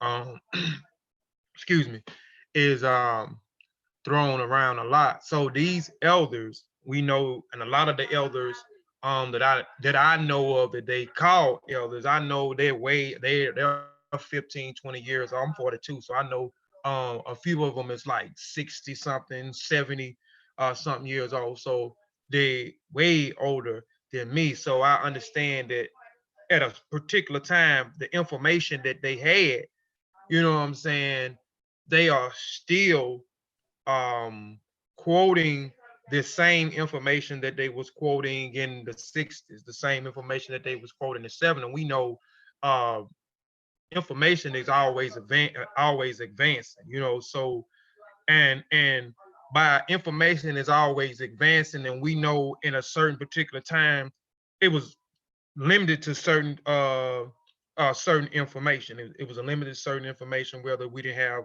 internet, whether we didn't have online bookstores, whether uh, it was illegal for us to read and write, or we didn't have particular small bookstores uh, in our area, or we wasn't privy to or had access to certain type of information, whether it was anthropologists, archaeologists, um, so far. But I'm saying the information advanced. So I know at one particular time they was limited of information. So as time began to advance, and then certain science, scientific methodology was created, or certain other fields of science may have been created that wasn't created back at that particular time, that these elders was reading and researching, or even maybe traveling to particular geographical locations in Africa, or wherever it was that they was studying it.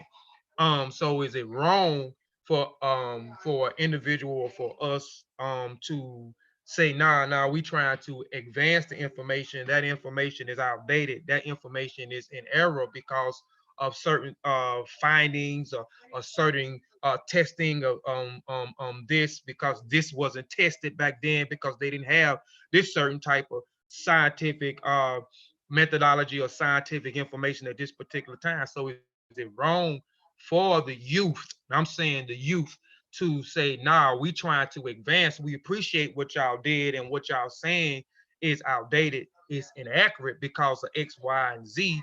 So here is what the latest information is about such and such, such and such.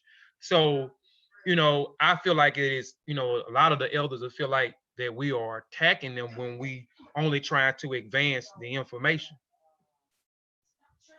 Yeah. Well, you know, if you're asking me, well, my view on it, you know, I've been very, very consistent. You know, I haven't budged from my position on it. And, you know, I follow what a much loved and venerated elder says, and that's Sheikh Anta Diop. And, you know, I always show his own words, so that people who also venerate and love him and everything like that, they'll know where he's coming from. So I don't know. I think you're showing your screen, but I'm showing it on the screen. I always show this. Hold on. Yeah, I'm sharing my screen. Let me start sharing my screen. Hold on. All right, you good? Okay, yeah. So you know, I've shown this many times, so people probably used to it already. But so I'm not even gonna read it. But my position is that the way I see it, what we're looking at is a side effect of the breakdown in scholarship. And what's going on both sides. You have the elders, you have the people who are doing the critiquing, and then you have those who are being critiqued. Now, on both sides, there's a breakdown in scholarship. And so there's a fight to lower the standards all across the board. And it goes beyond, even the so-called conscious community. It's pretty much everywhere in our social fabric. For example, anybody and their mother can become a rapper. Anybody and their mother can become a music producer. Anybody can become an actor, actress. The standards are lowering as time goes on, and there's a fight to keep lowering them so that it can include more people. Because you got to remember, there was one point to be a producer, you had to go through a lot of different things. Even if you're self-trained or whatever, you had to prove yourself. It was more stringent requirements for you to become a producer, for you to become a singer, especially back in Motown days. You had to go through PR, you had to go through artist development and all these kinds of things. Now artists are chosen from YouTube videos. If you got a lot of followers on Instagram, or if you got a lot of followers on YouTube, you're someone to select from, regardless of your talent.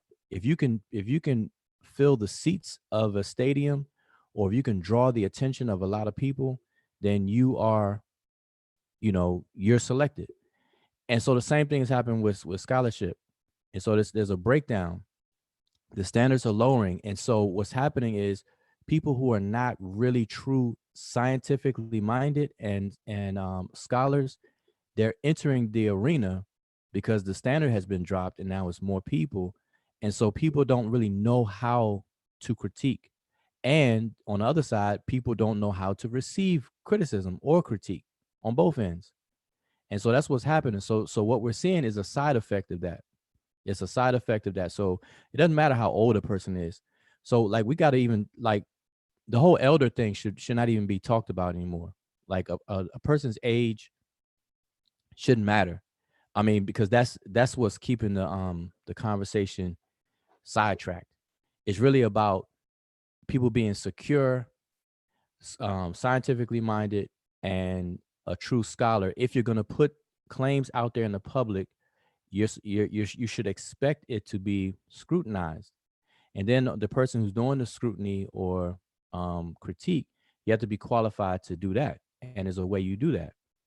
And so, because back in, before this community, we have scholars and scientists, they don't have that problem. Even today, they don't have that problem.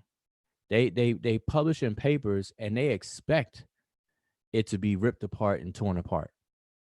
That's what's expected. And every true scholar and true scientist, they never attach their identity to scholarship or to information, because your information can be wrong. And if it's wrong and destroyed, then that means your identity is going to be destroyed, and you're going to protect your identity by any means necessary. So you're going to kick and scream for that. And that's the problem we're having. And so these people who are making claims that happen to be wrong, and when you correct them, they feel like they're being attacked and they're screaming, "I'm attacked." And the elder card is only an excuse to put up as a shield to enable them to continue to feel that way. And that's a problem. So that's why I say the elder stuff shouldn't even be mentioned anymore. It should just be get right down to the core of the problem, is that if you're wrong, you're wrong. And then people who are critiquing have to be qualified. They have to qualify themselves to critique. And there's a way you do it. And that's just the bottom line. And so it's on both sides where this problem is coming from. So okay, so what you mean by they have to qualify the one that's critiquing? Okay, well, by qualified is that if, like, a real critic is a person who is versed in the issue that they're critiquing. That's all I mean. Because you have a lot of people who are critiquing things that they themselves are just as clueless on. You know what I'm saying? So even the very word critique, it comes from a word that means judgment. And in order for you to pass judgment on something, you have to have full knowledge of it. That's why judges have court cases. They want to hear presentations from the for and against, the defendant and the prosecution. Then they could pass a judgment. The jury passes a judgment. So a person who's doing a critique is a person who is judging something, discerning something, you know, and you have to be qualified to be able to discern right, wrong, left, right, up, down, and so on and so forth. But a lot of people who critique don't have the skill to do that on different topics. So that's all I mean. You know, people got to be qualified. Yeah, I just wanted you to put it out there because a lot of people don't understand that, you know, and that's another reason why if I do see something or something do come across me, or I may read something that I disagree with, or I may see something that somebody may see me, or I may read something in one of the group chats, something that somebody may have said or video that someone may have posted what somebody said. I don't particularly say a whole lot. I don't say really too much or nothing anyway, unless I'm gonna put it again on paper with an article, or I'm gonna do a presentation or something. Um, but that's the reason why I don't, because certain things I'm not qualified in. I know enough, but not where I feel like I have to critique or say something to someone. It's just certain subjects I'm just gonna stay out of, even though I may have read a few books on it. I may have touched on it a year or 2 years ago. It's just certain things that I'm just not gonna touch in, because I feel like you said, I'm not qualified to speak on certain things. Like, you know, if I see something that I know my area. I know my area, I know my lane. That's Africa. That's West African culture. Um, that's West African tradition.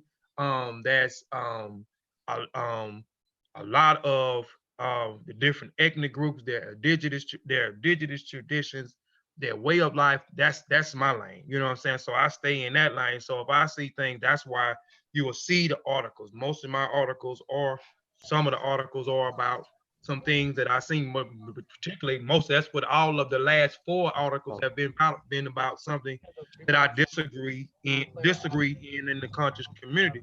So I feel like I'm qualified to talk about it because I'm well versed in a lot of these subject matters. So I feel like I'm qualified, but other things I'm not going to critique or say anything to anyone because I feel like I'm not qualified. So that's why when you said it, that's why I wanted you to explain, because a lot of people do say things, you know what I'm saying, or try to critique things and not qualified in it. An example of that, and it's no shade to this brother.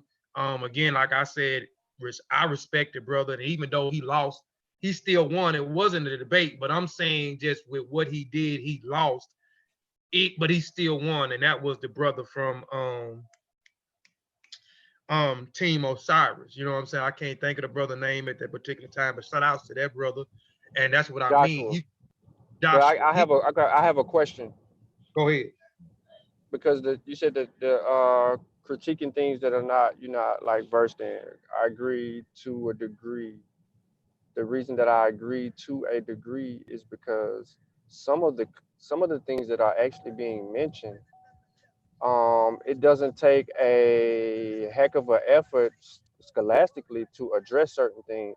Like what I mean by that is like you have, for instance, the meaning of the Ankh, how it is defined by some people and how it's defined by the Remech. So you know, you don't have to be an expert in understanding that, but you could actually provide the necessary answers for that question to be answered appropriately, because there's some misconceptions regarding that, and we see it parroted on social media a lot. But then there's instances that deal with the linguistic aspects of the word. If it was redefined by somebody who says, you know, this word came from from the atmosphere, uh, dealing with, with some esoteric meaning that goes far beyond reality. So then, and they don't demonstrate it at all. So then that would be out of their league, right? Would you agree that would Yeah. be out of their league?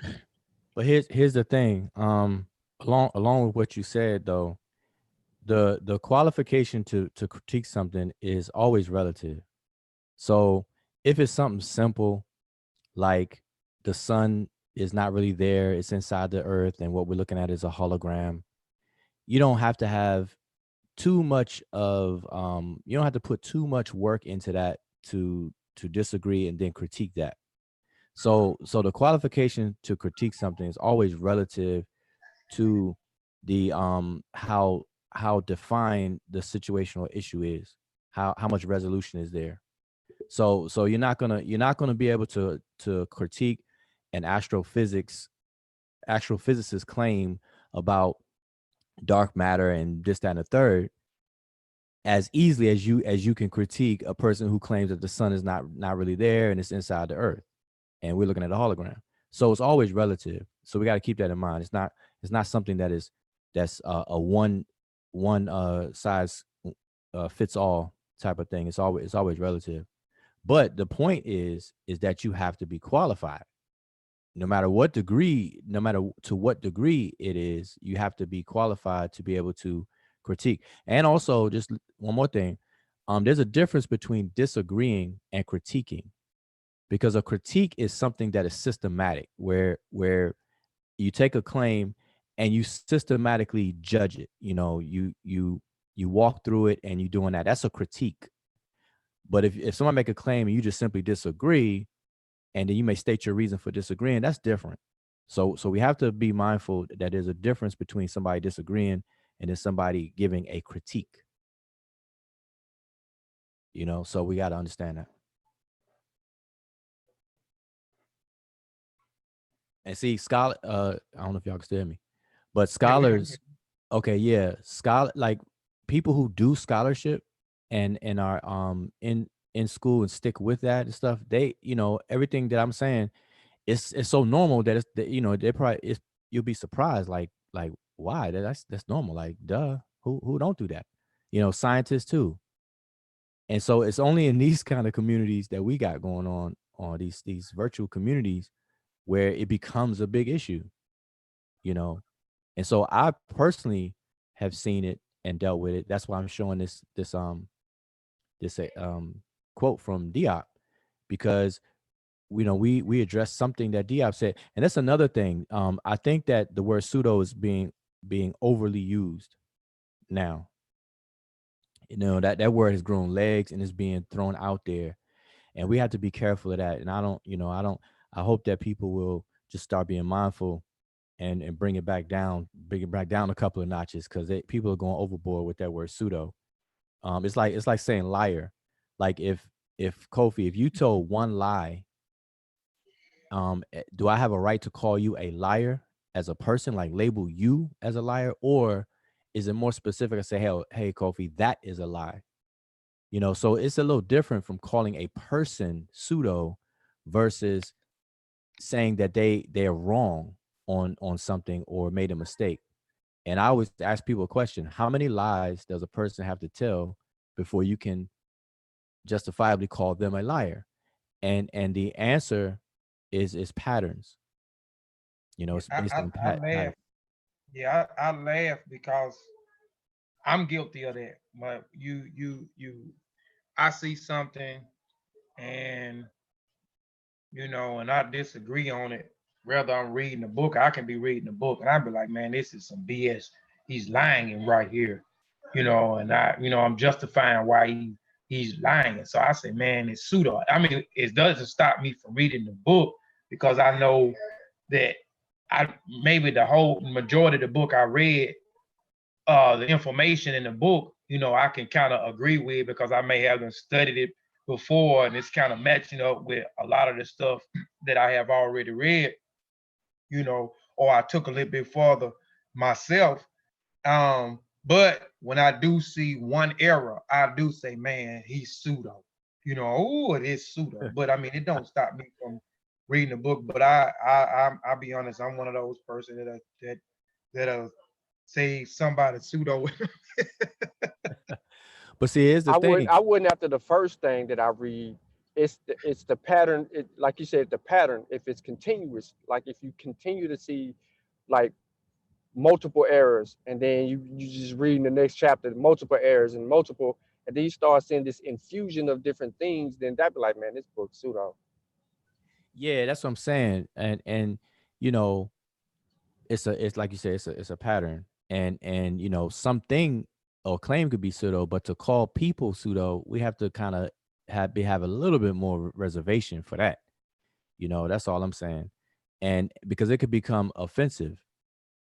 And to people who are actually trying to do their best, but they just miss the mark, and then they get labeled pseudo. And then in this community, if you're labeled pseudo, that's almost like calling somebody an agent nowadays. Yep. The popo, you pseudo, so what if you can like show without a shadow of a doubt that a piece of information that's being pushed is wrong, but the person that's pushing it refuses to rectify the situation or correct himself? yeah, you point that out.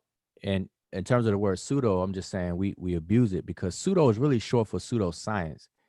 And if the person's not trying to portray it as science and they just wrong, period, it's really not technically pseudo. We just got to create it. We just got to call it something else. But definitely you got to point that stuff out.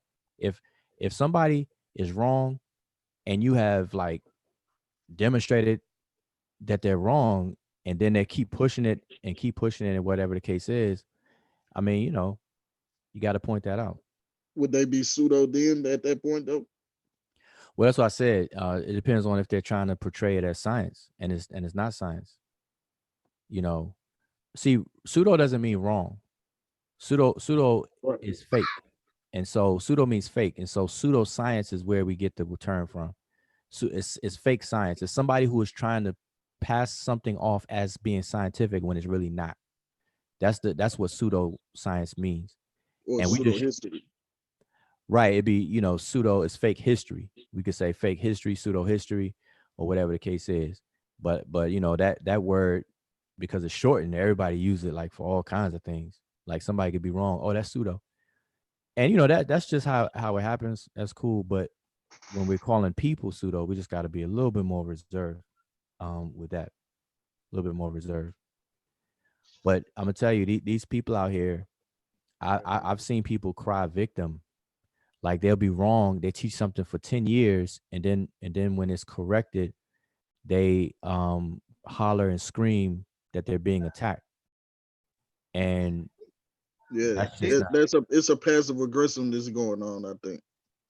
But, yeah, and they can't do that. Yeah, but is it? I look. Is it that okay? Like certain certain people that I have seen that has been, spewing certain type of information for the last 5 to 10, 15 years.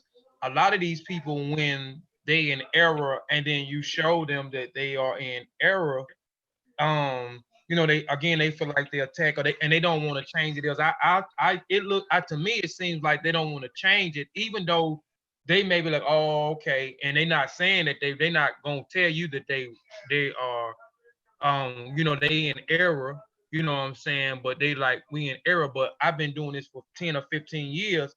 If I go back and say that this brother was right or this sister was right, then it's going to damage my reputation. And a lot of what I'm seeing in the community, in the so-called conscious community, is a lot of these people have businesses tied around these things. So this is how they make their bread and butter. So if they come out and say, okay, I'm wrong, I am in error, you know what I'm saying? And they've been teaching this to people, because a lot of these people have organizations. A lot of these people have built their own communities, you know what I'm saying? And again, they make, I'm gonna get in just a minute too, and they making money from these things. So it's gonna damage their reputation. Even when I think they feel like they wrong, they still not gonna tell you they're wrong, and they're not gonna change the information at all, because this information is what got them to make their money, got them to where they at. So they're gonna continue. If it ain't broke, don't fix it, you know. So, and that's why and I could be wrong, but that's my own personal opinion from what I'm observing, from what I'm seeing, why people are not, you know what I'm saying, being humble enough to change their information when their information is flat out wrong. I'm trying to mess up their bag. Right. Well, I heard y'all mention character earlier, and see, that's where good character on both sides is necessary, because a person has to just be truly honest. And you know, it's the intent, because like some people get into this kind of work with the intent of gaining followers or whatever, everything else but seeking the truth. Because if your full intention is to seek the truth or be accurate as possible, then you're gonna welcome the critique. I mean, you're gonna welcome the correction. Because if I care about my audience, if I care about anybody who's listening to me or whatever, and I'm trying to share information, I want it to be as accurate as possible. So if I'm not, and somebody corrects me or recognizes an error that I've made, I should welcome that, because my intention is to be accurate and to have care and concern for the people who I'm sharing information with. That's the difference. So it's the motive and intent that has changed. And that's what I meant by the lowering of the standards. It's a lowering of standards in the virtual social community, HOK community. I'm just calling it HOK for short from now on, because that's what it is. Yeah. The intent has changed, because I should have no problem by receiving correction. None whatsoever. I guarantee you, and I'm gonna test it. Kofi, you got children, right? And I don't know who else on the panel has children, but anybody who has children, if your child let's say gets sick, and you're about to give your child something that you feel is going to help your child, but it's really not, and somebody else recognizes that before you do it, and they correct you, they're like, wait a minute, why are you doing that? No, you don't need to do that, you need to do this, and they show you why, or whatever, they tell you why. Would you get mad that they're correcting you, or would you welcome that correction? Oh, I'm gonna welcome it. You know, Right, because your intention is to help your child. Mm-hmm. But if your intention was just to gain some popularity, gain some followers, or even make some money, whatever case is, that will change the game. And so that's the difference. So we need to treat this sharing of information like, as if we're sharing it with our children, and then we'll want that accuracy to be there. You want to give your children the best. And that's what people have to understand. So yeah, I think if people change it. welcome it. I welcome it at all times. I mean, everything I do, I always unlock and restore your local data. I always, you know what I'm saying? Like I said, I always give a disclaimer out there, and I always welcome critique, because I look at critique as growing. So I always welcome, you know what I'm saying, welcome critique. And I'm always, if I'm in the wrong, I'm humble enough to say that, hey, I was wrong, you know what I'm saying? And I'll go back and,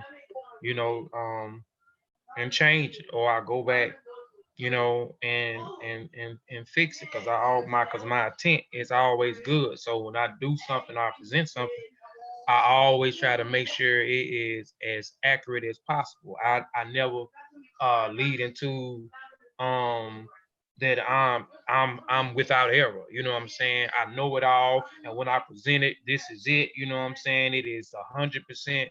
It is 100% accurate. You're not going to find no errors. You're not going to find no flaws in it. I don't present it like that. That's why I always give my disclaimer, and I always welcome critique. But I go with it, you know what I'm saying, and make sure that the information is accurate as possible before I try to present it to the family. That's another reason too, I think, why I don't and I even if I did, I don't think my mind or my head will get cloudy from the revenue coming in, because like I said, I think that's what's clouding a lot of the individuals is the money factor. Once the money start coming in, and hey, look, I know what I'm saying, it ain't right, you know what I'm saying, but it's the money maker for me, you know what I'm saying? So I'm gonna keep on spewing this same type of rhetoric, showing these certain types of things, even though I know it ain't right, but I have to support my family. You know what I'm saying? Even though I talk about good character, I'm not gonna show good character. I'm gonna continue to lie to the people so I can continue to feed my family. That ain't right. But see, But that's what but now here's another level of it too. Is let's say you put out some information, and then I come along and I critique you. I critique the information. Here's where maturity and good character on both parties part have to be at play as well. Because let's say I come and I critique what you presented, but I happen to be wrong and you happen to be right. Now, in order to tease that out, we have to be able to engage in a dialogue where we're respectful to each other and the whole nine. And I thought you were wrong, and I present my case, and then you show me how you were actually right and that I'm actually wrong. But in order to even get there, we will have to have a progressive dialogue. And so, it's a level of maturity that would have to be on the part of both of us to be able to do that. So you couldn't see me as attacking you and get all defensive and blah, blah, blah. And then I can't see you and be disrespectful for you, oh, you pseudo and stuff like that. I would have to engage you properly in order to even flesh that out. You see, so it's always a issue of character. It's always an issue of qualification. And then the fact that nobody's exempt.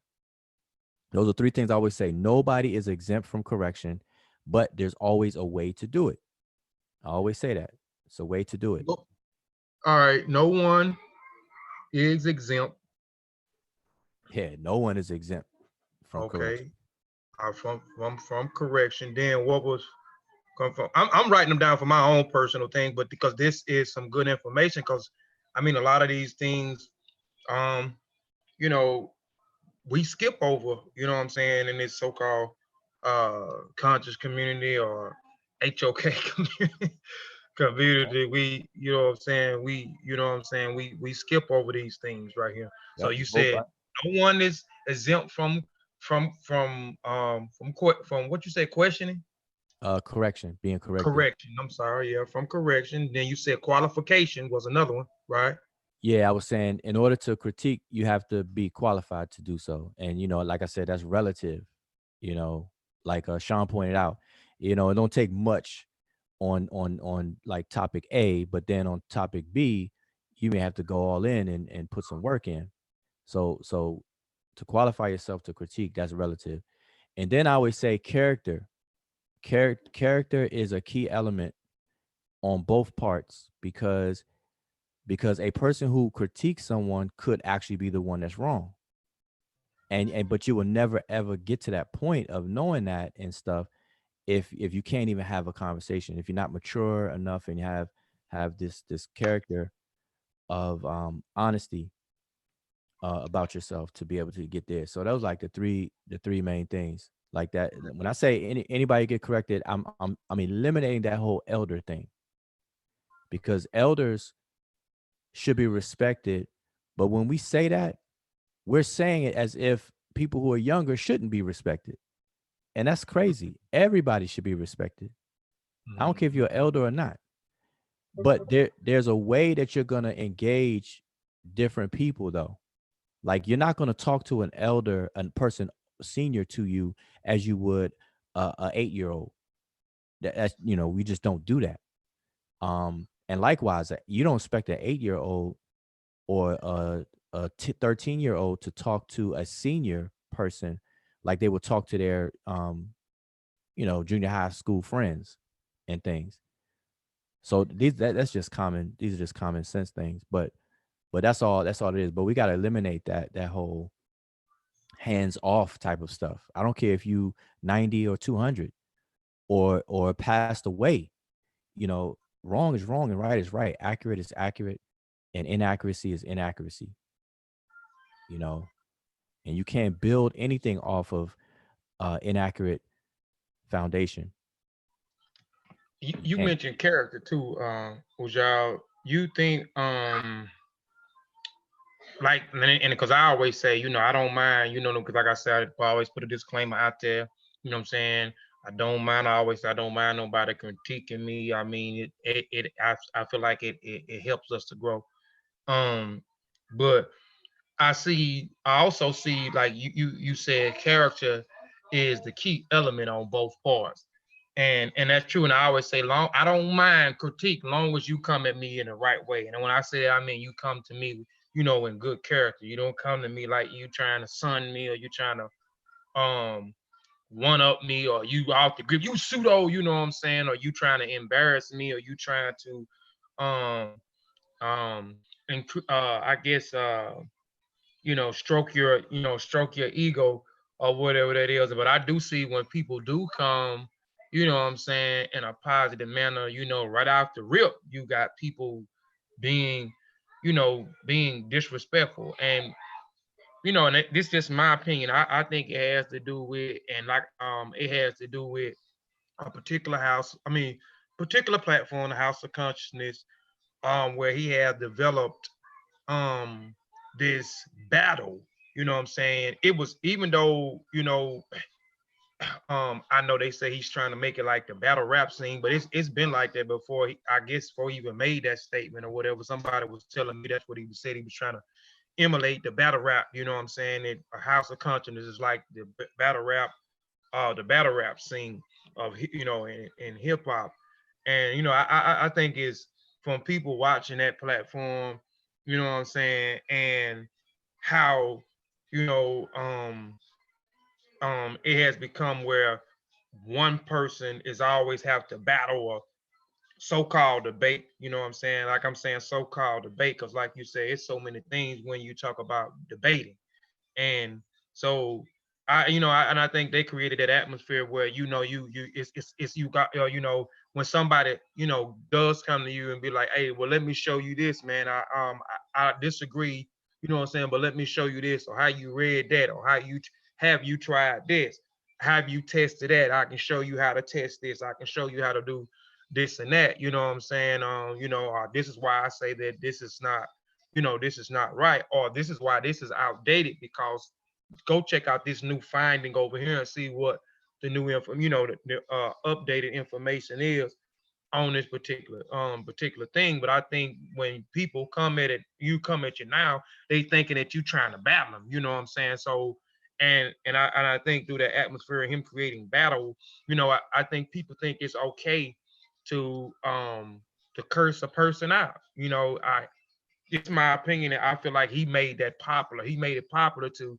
tell people to suck his private, or you suck your private. I think he made it, people think it's popular to, talk about someone else's family member and they have nothing to do with whatever, and it's only information.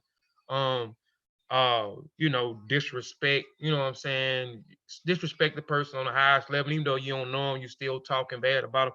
I think he created that type of atmosphere now where even when you try to come and, you know what I'm saying, critique somebody information or help them out on that information, you know what I'm saying, if you disagree on it, I think, they already in the battle mode. Oh, you trying to come to battle me, so I'm already gonna come at you. You know what I'm saying? Instead of trying to hear you out, even though you came at them the right way, you know what I'm saying? Hey, you trying to do such and such and such to me, so I'm finna come out the rip with you. You know what I'm saying? If you don't know what you talking about, blase, and blase, without even trying to hear why you disagree on the information or not. But like I said, that's my opinion. But I feel like he created that atmosphere, you know what I'm saying, where it's hard to try to critique anybody, you know what I'm saying, and have good character, or the key element, good character, when you're trying to critique, or, you know what I'm saying, prove your position on why you disagree with this certain brother information, or why he may be in error with his information. Yeah, I mean, that's it. That's it. That's why I say it's two ways, two-way street. Two-way street. You know, anybody who cries being attacked, it's come from a place of insecurity. Now, you know, on the flip side of all of this stuff, we do have people who do attack. We do have people who are being attacked, who can be attacked from time to time, and all that kind of stuff. And we do have people who can be disrespectful. So it's a, you know, it's all across the board. Only way it's going to be cleaned up is if we stop lowering the standards. We raise those standards back up. Raise the bar back up. You know, everybody's not a teacher, everybody's not a scholar, everybody's not even a critic. You know, you keep mentioning, you know, you mentioned the, you know, you done mentioned the, you know, lower standards a lot. I mean, like, I don't know. I mean, and again, I'm just saying from my opinion. You know, this is my opinion. This is Kofi's opinion. You know, and I'm gonna just keep saying it. You know, I think until, you know, we stop, you know, the ones that I feel like that are scholars, the ones that are teachers, the ones that are elders, the ones who, you know, present themselves to have good character, you know, good more, you know, good characters and morals about themselves.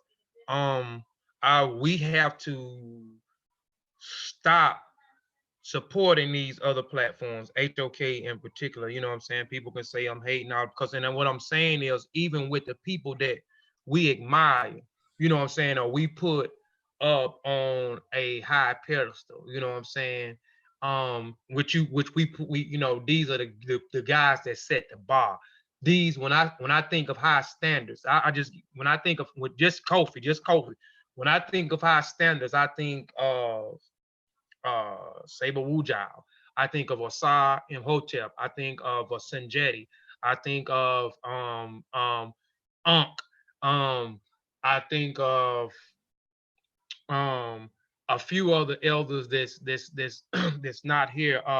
Mbiti, Obenga, um, um, Kofi Adele, which are some of my favorite authors that I'm naming. Like, these guys, I sit like at a, you know, when I think of higher standard, I want to be like these guys one day. These are the guys that inspire me, or to go hard. These are the guys, you know what I'm saying, that motivate me to do the things that I do. I want to reach this standard. I think if I reach this and I reach excellence, I want to reach excellence one day. So these individuals, I think of excellence. They, you know, they are brilliant in their own right.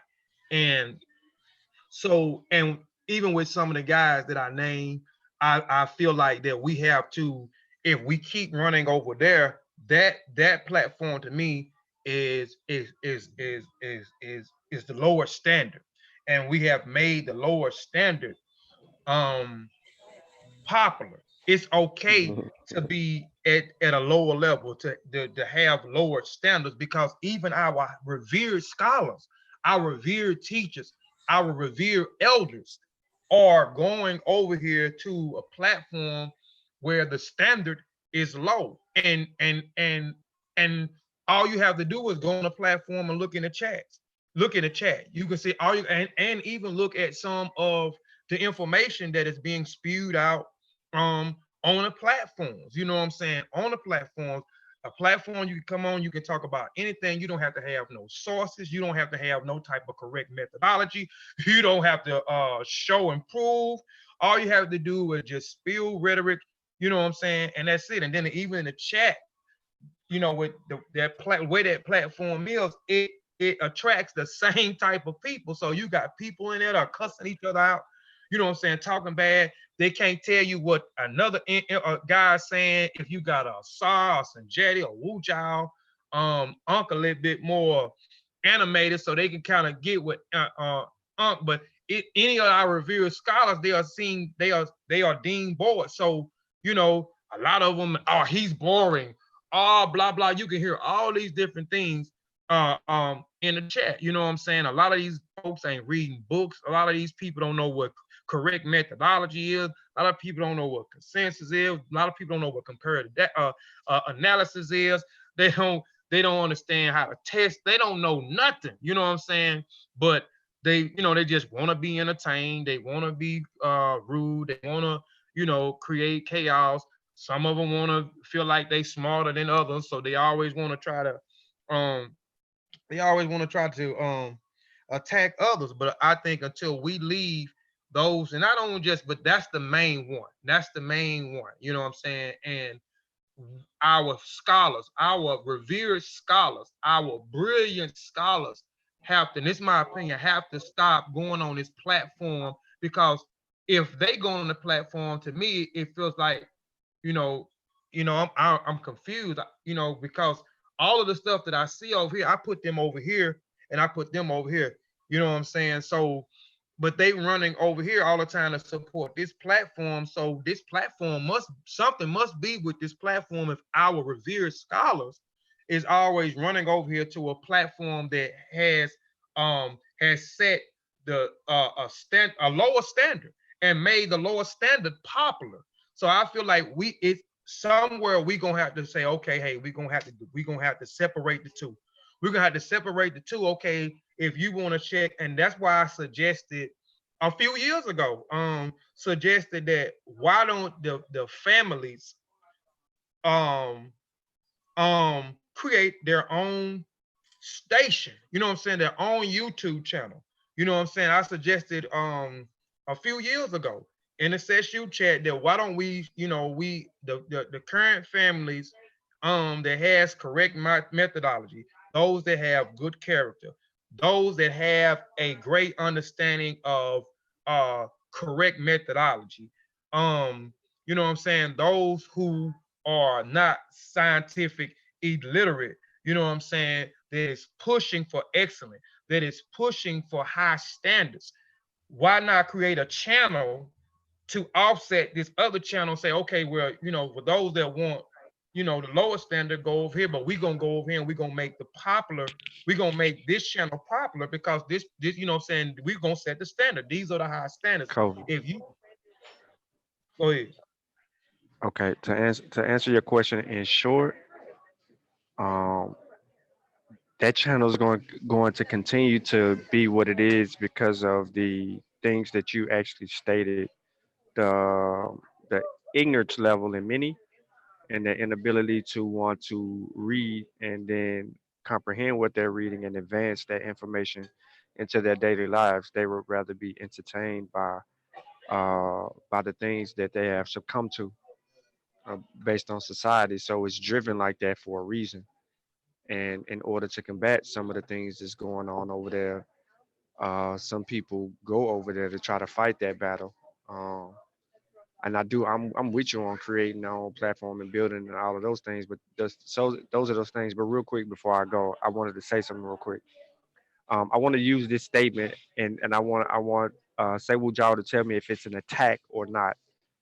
Um, we have elders who say they sat at the feet of Dr. Ben, Dr. Clark, John G. Jackson, Chancellor Williams, etc. Now they state that they sat at the feet, but the people that I just named were demonstrators. They were more than just lecturers. They wrote books. So if one was to say that they sat at the feet or was a student of or was around these particular great people that we revere, wouldn't that reverence or wouldn't that ability, that methodology, that work ethic, that drive, that motor that was instilled in those greats propel these people to also want to stand on their shoulders and advance that information in a matter that would be beneficial to the community. It seems like, to me, they refused that information or really never really sat at the feet.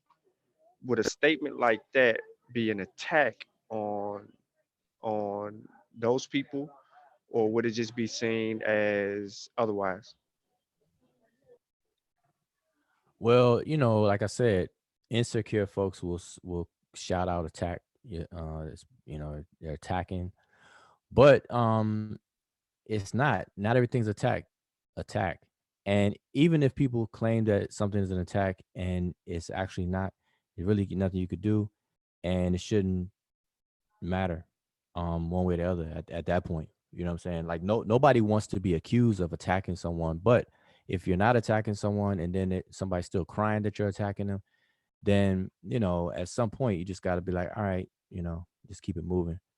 But that's not, and on top of that, it should be expected if see, Dr. Theophilo Benga can say he sat at the feet of Sheikh Anta Diop and mean it, because I shouldn't have to tell you that I sat at the feet of somebody.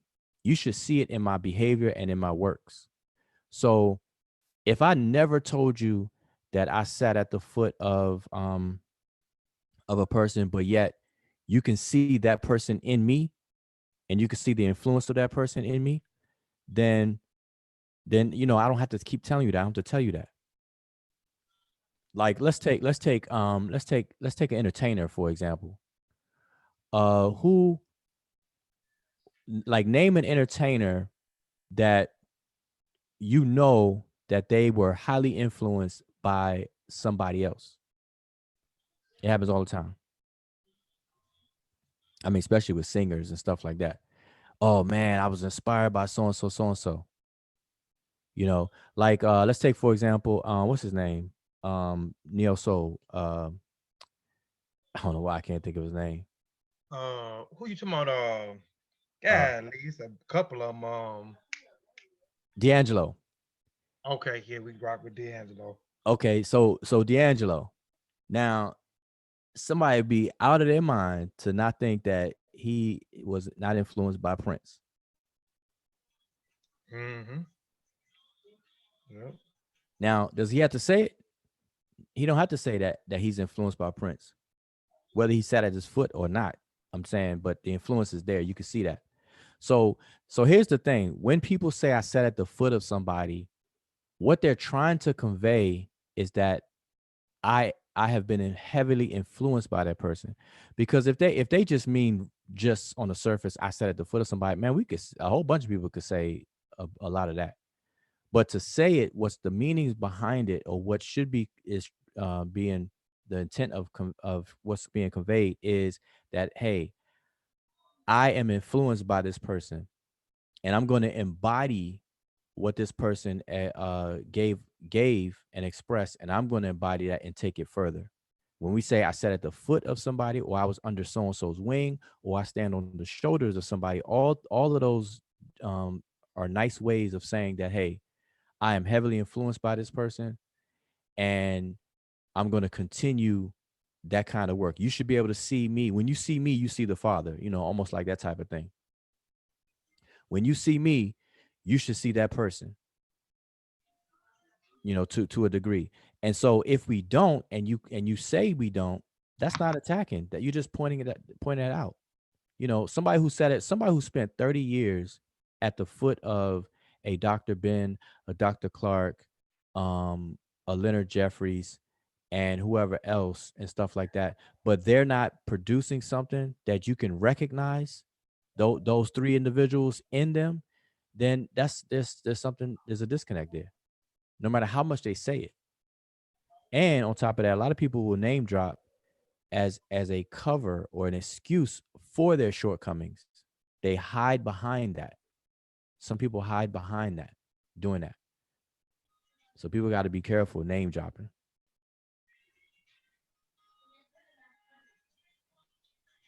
Yeah. Dr. Theophilo Benga can say, hey, I sat at the footsteps of Diop. and we can see that. We can definitely see that in his work, his behavior, what he does, all the above. I can see Diop in Obenga. Yeah, you're right. You know, so and yeah. Anyway, like I don't have to say that. So and every teacher of a person, they want their students, like parents. You want your children to excel further than you, and as a teacher, you want your students to excel further than you. So that's part of it as well. Oh, somebody said Kobe and Michael Jordan. Yeah. Yeah, somebody said Dave Chappelle and Richard Pryor. Dave Chappelle, Richard Pryor. Yep, Dave Chappelle, Richard Pryor. And to see, the thing is, like, you don't have to be around somebody physically all the time, because some people get it twisted. Like just because I known or I've spent this time with somebody, you can be heavily influenced with somebody. It depends on what is the influence. Because like I use Diop for example. Diop's scholarship can heavily influence somebody to where I can see Diop in that person, that scholarship influence, and I can see that person's scholarship is mimicking Diop's scholarship in terms of how he's going about doing the scholarship. But that person don't necessarily have to be physically buddy with Diop, because the only influence that will happen is if you're trying to mimic Diop's personal lifestyle. And a lot of people wouldn't do that. So people in the community get it twisted on what it means to be influenced or sat at the foot of so and so or so and so. So yeah, that's true. That's true. I got influenced. That's why I say I'm influenced by a lot of y'all, man. So I just try to take pieces from you, pieces from Asar, pieces from Sajedi, some pieces from Hump. Shoot, yep. Some pieces from Sean, some pieces from Vasa, some pieces from Niger. From Sutek. I ain't trying to take the pieces I'm taking from you, Wujao and Vasa. It ain't the long. yeah, I'm about to say you Because you and Vasa go. You and Vasa. Kofi sat at the foot. If anybody say Kofi sat at the foot of Wujao, they'd be like, "Yep, he's MCI lucked out." No, I've been trying to do better. I've been trying to do better with that. And see, the thing is, listen, I'm gonna tell you, the microwave-ism has to cease, and it has to stop. The microwave era has to come to an end. We got to put that stuff back in the slow cooker in these conversations. Got to put some speed bumps up, some stop signs, some school zones. And the thing about it, that's a good analogy though. When you could drive down a 55-mile-an-hour road, and when you come into a school zone, guess what you got to do? You got to slow down. So when you come to a zone of schooling people and stuff like that, you got to slow the conversation down. It's just that simple. Got to slow everything down. People got to slow it down. Stop these assumptions stuff. Like, the other day we had a conversation about atheism, and I was trying to get that working definition of what are atheists against. And boy, I had a real tough time. It took a whole hour, and I thought I got somewhere, and then bam, I got hit with a whole nother definition, moved the whole goalpost out the football stadium. I was like, man. Yeah, I was on the panel. Yep, man. But we just had to go live, man. We had been talking in the chat, so we just want to go live. What, you got something, Voss? I see you. Yeah, y'all know how I am. For the sake of the audience, is this conversation centered around moral and ethics as far as our everyday character, or is it strictly pertaining to an academic arena and field? so we don't have the audience confused on where we're trying to go with the conversation. I mean, it should be both. I mean, if you displaying more morality and good ethics every day, I mean, it's only going to bleed over into your into the academic world. You know, if you're in the academic world, or you deem, I'm not a scholar. I'm, you know what I'm saying? I gotta tell you, I'm only a student. You know what I'm saying? I'm a student. You know, and I'm just here to share information to the people that I think that um share the information that I learned, or information that I think that is lacking, and that is West African culture and tradition. You know, especially this year, I'm going to go hard on removing away from African spirituality. 2021, hopefully we won't be using the word African spirituality. We won't be using the word African traditional religion. We won't be using the word religion. We will actually be calling those traditions by the name. So it's a lot of, that's what I've been doing, just Okay. trying to bring information that is that people are not privy on, I but don't want to stop you, but where you at right there, right? That's kind of the reason I asked, because if we're going to do that, right, is it fair based off this conversation and just thinking as I'm just a newcomer member to this audience, right? Is it safe to start defining our own selves separate from certain things to say we're pursuing a certain agenda here, and we create these standards and structures as we building them in the need of, that's what we need ourselves, if you get where I'm going. yeah, Because maybe the solution is, I've said this to Ujao before, maybe the solution is supposed to be seen as a solution in the chemical form, in the sense of you don't see it, it just happens. It's something that needs to be active, is what I'm trying to say. Well, check this out. We didn't get here overnight. Right, right, And right. so the problem does not happen overnight. Therefore, the solution is not going to be an overnight thing either. So Yeah, it's and gonna that's have why to unfold.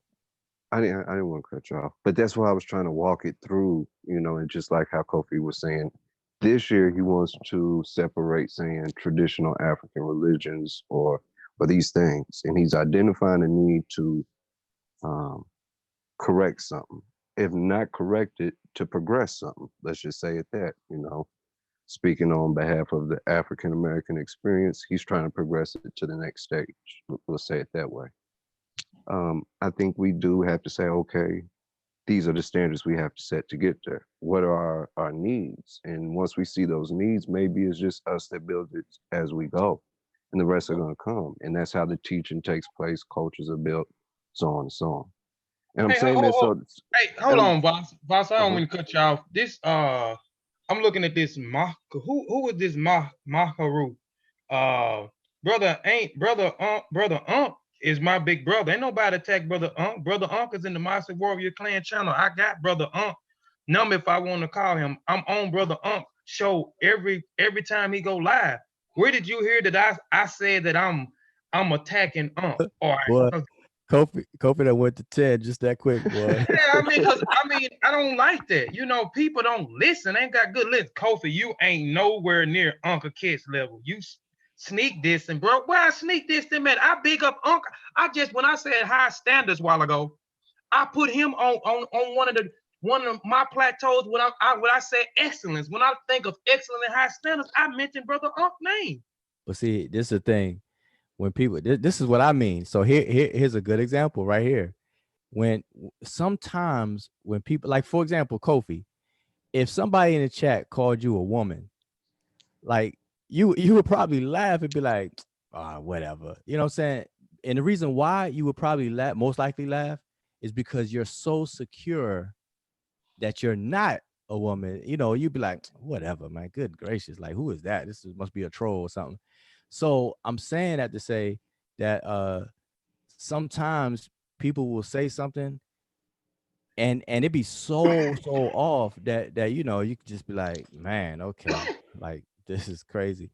Because somebody said that the other day, not that, but something similar with me. And I laughed. I literally laughed. I was like, man, I said, I guarantee, in my mind, I was like, you couldn't even convince people in a chat that you're correct with that one. I don't even have to say anything.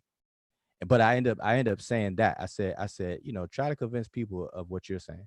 But anyway, it's, it's Yeah, it's it ain't, I'm saying it ain't no yeah, that's need for that, crazy. because I'm you're in a not, good mood. nobody sneak this in Yeah, anybody.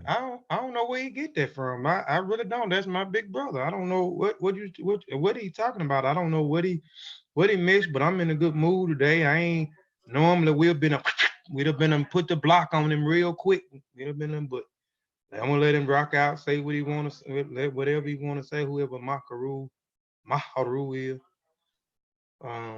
But Yeah. anyway, I, I'm sorry, that's Vasa. part of I sure cut your bill off. but see, that's part of, and that's part of what you spoke about earlier, Kofi.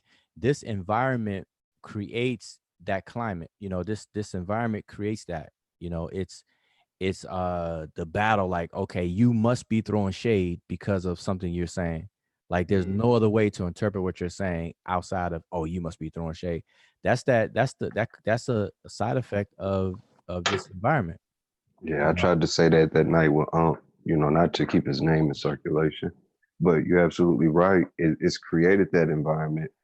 And now that we're here at that point, we have to be careful with that, because there might be newcomers coming in asking newcomer questions, and we can't immediately insult them for inquiring about these things. If we're going to put on the hat of being teachers or leaders in the community, even big brothers of the community, we can't shame and mock them as they come in at that. And we have to be mindful of that at times on these platforms. And that's one thing I see going unchecked at the moment as well. I'll chime back out. Yeah, I just want to say something. At some point you have to have, like, we have to have cutoff points. We have to have cutoff points. Like, if you have a 15 pass, if you have a bus and you're taking a trip, your bus has a capacity. And so you say, come on, it's free to get on the bus. At a certain point, you have to cut it off. You have to allow people to get on, but then you have to cut it off. And of course, the person that you cut off, because you have to, they're not going to feel good about that. But that's just the way it's going to have to be. Like, you can only fit 15 people on this bus. So the 16th person is going to be cut off. Now, when it happens, you may feel sorry, like, man, I wish I could fit you on, but nah. Then the person be like, oh, can I please, I squeeze in, man. I can sit right there on the step. I can sit right there. No, I'm sorry. So there's always a cut off, And so I'm saying that to say that even with tolerance and things, there's a cutoff point, but you have to give people a benefit of consideration, because it's like this: you're not gonna treat somebody who's already healthy. You only treat somebody who is sick. And so there are people who need to learn and need to go through the experience and stuff to make a change. And so although some people may be rough around the edges at first, you do have to engage those kinds of people as well. But you have to have a cutoff limit, because if you don't create a cutoff limit, then you'll be guilty of being an enabler. Just enable them and encourage them to stay that way. And so we have to be mindful of both things. We have to have a little tolerance, but we also have to have a strict cutoff point too. And I I don't think a lot of people realize that or do that, but we have to do that. And so, so this entry level people coming into this information and stuff, and they do have that rough around the edges, oh man, and say whatever. But you just monitor them, and if you don't see any change or progress at the time, you're like, all right, hey man, this ain't for you. Go over there on that side or whatever. And that's just how it is. Mm-hmm. Yeah. What up, Black Panther? Lafayette Mandela Bibifudia, Health Power, African Liberation. What's going on? Everybody listening, peace to the panel. Just popping in real quick. That's about it, man. Just listening. All right, Black Panther about to take Kofi's title as far as the long introduction. That's good. All right. Wujawu, anything talking about long, you got it, bro. People got it. I'm telling you, Kofi got me, man. Nope. Kofi got me. Nope. Kofi, You are still MC Iron Lung, and it will remain that way. I gave up the title. I gave up the title, boy. Between Vasa and Kofi. Both of them. I'm in third place now. I don't believe that. Hey, he almost got a point, Panther. I'm in third place now. Oh wow. That's I can't even fathom that. Hey, I've been silent for months. I'm just gonna go on record and say that. I've been silent. Yeah. Because look, I'm gonna tell you how it's a giveaway. Because notice when Vasa talks, notice that when he finished, he got to tell y'all that I'm gonna fall back. He said, I'm gonna fall back now. See, he already knows himself. He already know himself. He like, okay, I've been talking too long. Let me fall back. I'm gonna go back to mute. I'm gonna go back to mute now. Yeah, I'm gonna go back to mute.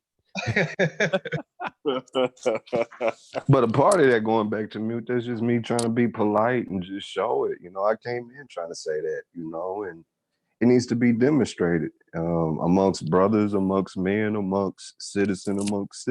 So, you know, so I try to practice it the best I can and demonstrate, you know, you can be yourself in the mix, but you got to bring that proper balance if you're going to wear certain hats and go in certain directions. So. Indeed. About to go on mute again, right? Now I'm just messing. Yeah. Nah, I do it too.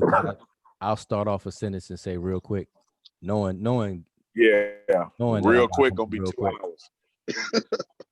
So I could laugh at myself at the same time. I was like, okay, real quick, and then I'll be 5 minutes. So Yeah, I already know that. We used to it.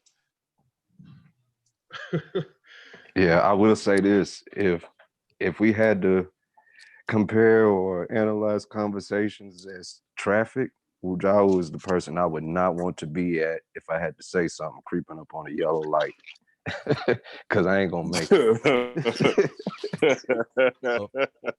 You're gonna have to just yield. You're gonna have to yield that whole street away. Yeah.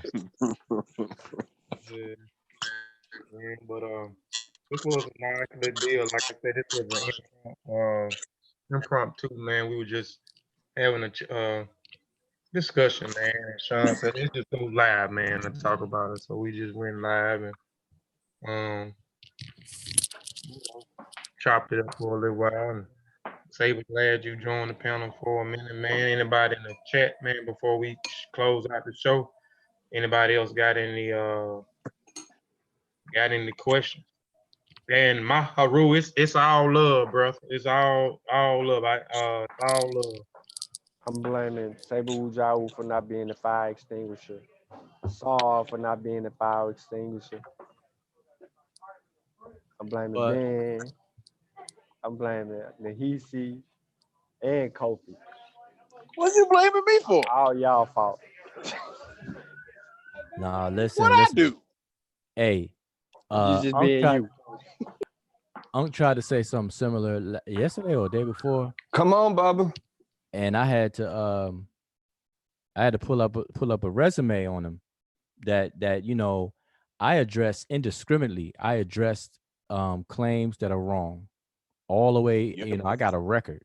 I address claims. It's just the way I do it. I don't what do you call it? I don't throw gas on the fire. I don't throw salt in the wound. I just address the claim. I don't address people. I don't, stuff like that. So when it came to the UFO thing, the dinosaur thing, the electricity thing, the spacecrafts thing, the alien thing on the wall, to the Kemetic yoga positions, to the word Personhood, to a bunch of other little things in between, all of that, I address it. I've you know, I've been addressed stuff like that, and I will continue to address stuff like that. Even the place name Kemet recently, that was a big doozy. Yep. That's one that stirred a whole big pot. You know, Wujawu, but let me say this, Wujawu, because I see something that's going on, and it's not really fair to the Amun Ra squad. And that is, you know, the conflict that happened. It's not fair that people put that on the Amun Ra squad, because the Amun Ra squad didn't start that. I started that. It was me. And what I was doing was addressing a topic that seemed to have been ignored.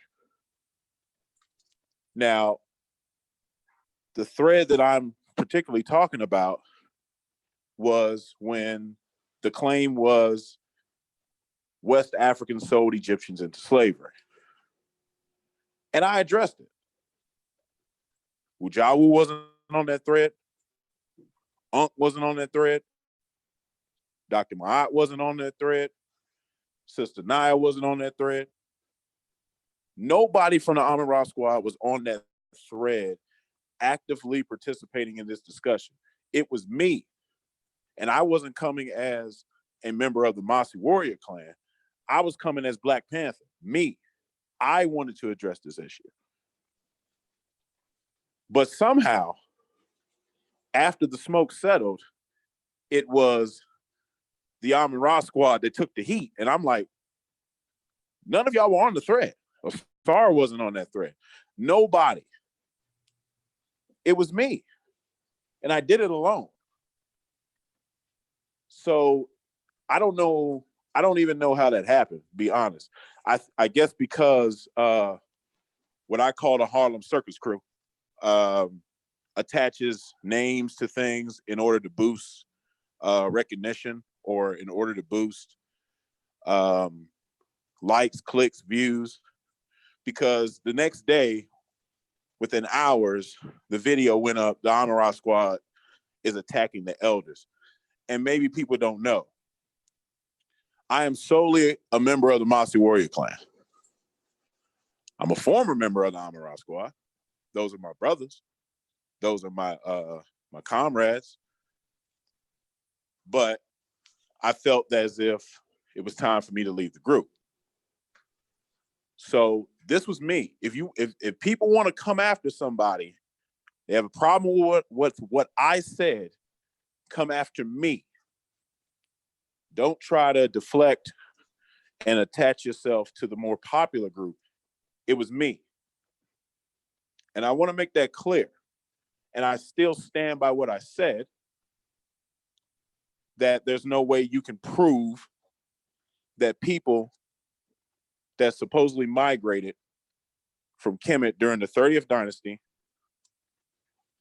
go to West Africa, somehow don't become assimilated into the population until the 16th century and get sold into slavery.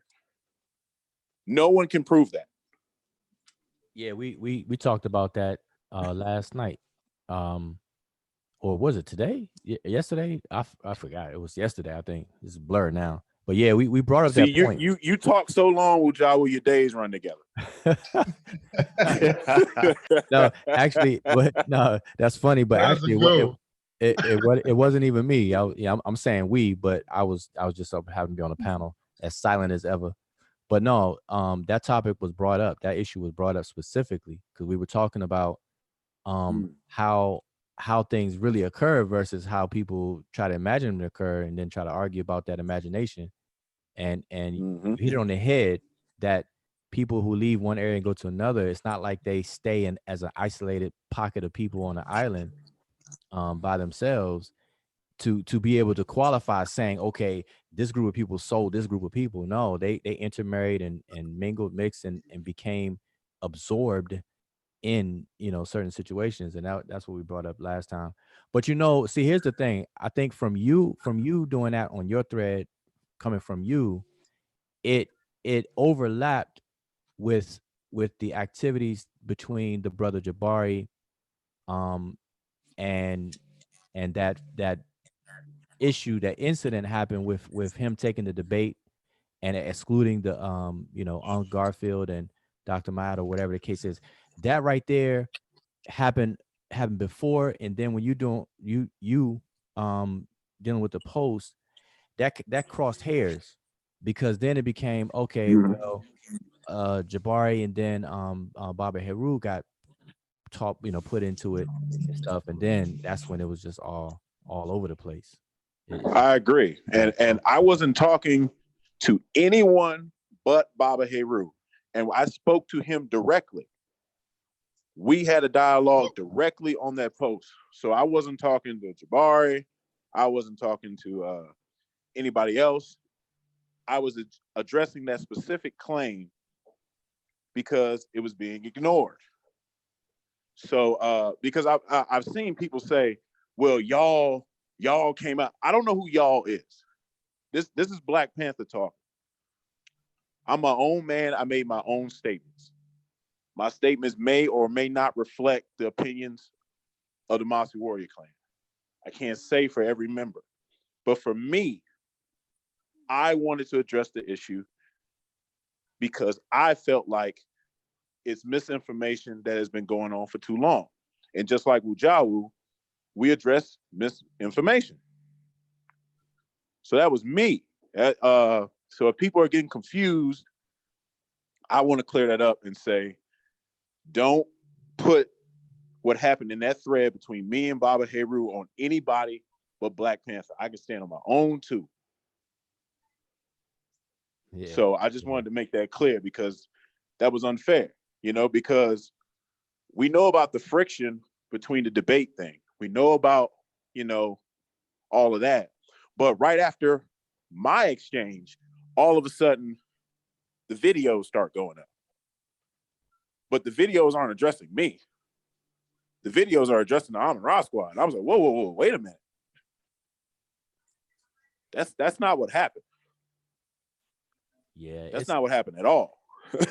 it was the timing and a bunch of different veins of conversations merging or converging all at one time, and that's why it was all over the place, and that's why it's still lingering right now, because it's a whole bunch of things in one. You got Brother Reggie is in there, him and Jabari, and Garfield and Jabari about to have a debate coming up next month.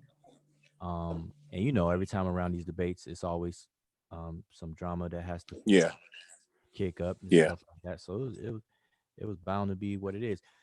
And that's what I'm saying. I don't, listen, boy, it's a bunch of noise. I'm like, I just deal with the claims. Like I saw a claim today that I saw a claim today. I'm gonna see if I might address it. I don't know if I have time, I'm gonna address it. I saw a claim made today, past my timeline. But yeah, I gotta jump off of here, gentlemen, because I gotta check and see if this program is going on in my job. But if I can pop back in, I will. Peace to everybody. But I just wanted to make that clear. Don't fall for the hype, man. That's all I'm gonna say. Everybody who knows me knows that I've been to Egypt twice. Don't have no problem with Egypt. And I've been to West Africa as well. So definitely don't have a problem with West Africa. So it's not a regional gang banging type of thing. It's about the information that's being pushed and put out. And we should be able to address that without emotional tirades or it turning into some type of beef. So that's all I wanted to say. Peace to all the brothers on the panel. Odabo. Peace. Odabo. Peace, Odabo. Yeah, that's exactly what I was saying. Hey, I will say that I had got tagged to that, so I did witness that. Yeah, entire discussion. Yeah, I did too. I had to pull out the reference. I had to pull out the sources. Yeah, and that was another reason why I tied it. We rock with Kemet, North Africa and West Africa. I don't want nobody to think that the Mossi Warrior Clan, we know Mossi Warrior Clan was put together to put out information on West Africa. We know a lot of people, was crazed around Kemet. We wanted to shed some light to West Africa well. So that's what the Mossi was put together for. But we have on the Mossi, we have stuff from Kemet on here. We have a few presentations on here. Me and Sean did, and me and Sean also is a member of the Seshu Ma'ani Meta Nature, which is a group that is studying the writing script, the Seshu, the Sesh and the language, the Rani Kemet. So I mean, we rock with both. You know what I'm saying? We rock with both. I look at when people, if they notice, they look at back in 2005. That's all I posted was Kemet stuff. I appreciate Kemet culture. I appreciate their brilliance. Um, um, and when I started to dig deep into um, history and started to look and say, hey, a lot of us is coming from out of West Africa, and particularly a small portion of number from Central Africa over here in America. Let me start studying West African culture. You know what I'm saying? Let me see what they talk, see what they got going on. But anyway, we both, we rock with both. We rock with both over here on the Mossi. We rock with Kemet and what's the name? It's no taking no sides. We love both we love the culture in Kemet, or what they had in Kemet, and the brilliance they had in West Africa.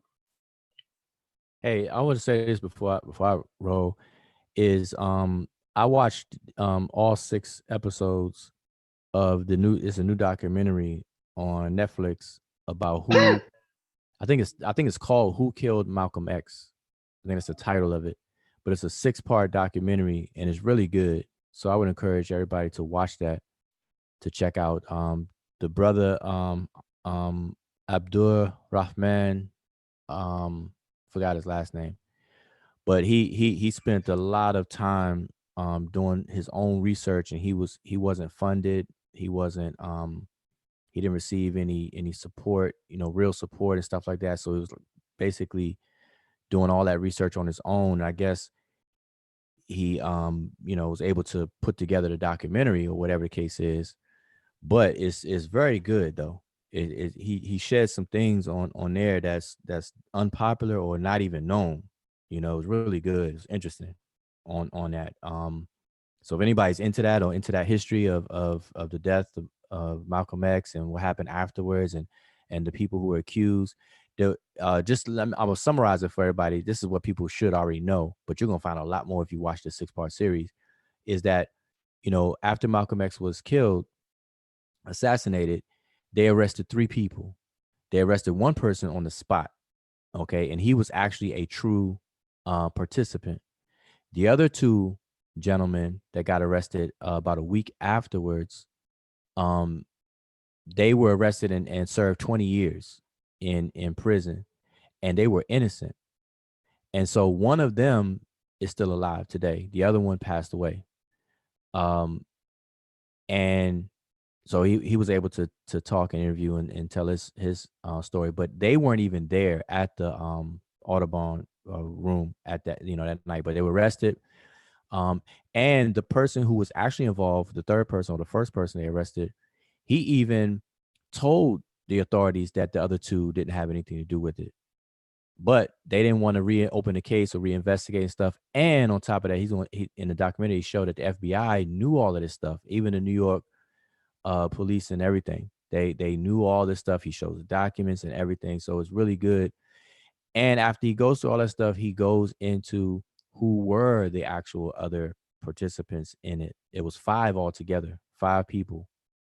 And he shows that there were 9 informants in the room. There was the person who gave Malcolm X mouth-to-mouth resuscitation was an informant. He shows all that kind of stuff. So if you didn't already know, some of this stuff is known, but in the detail that he brings out and stuff, like I did not know the person who actually had the shotgun until I saw this documentary. So it was like interesting. I mean, he was like showing these different things. But anyway, it's interesting. So I just wanted to make sure people are aware of that documentary. Go check it out. It Yeah, just came out. I'm gonna check it out tonight, man. You've been talking about it all day. I'm Nah, like, I just like I like it when people put together things and it's real clear, and they demonstrate, they show paperwork, they show, you could tell he he covered bases. He showed Nation of Islam, the talks, some footage. Yeah, I always like to see that old footage, especially of Honorable Elijah Muhammad speaking and all this and that, and Malcolm X when he's speaking and stuff like that. So it was done good. It was done good. It was like 50-minute per episode and 6 episodes. So I watched all 6 back to back. You know what I mean? I'm gonna check it out tonight. I ain't got nothing going on tonight. I'm gonna watch it when I get off of here, to be exact. I'm gonna get in there and check it out.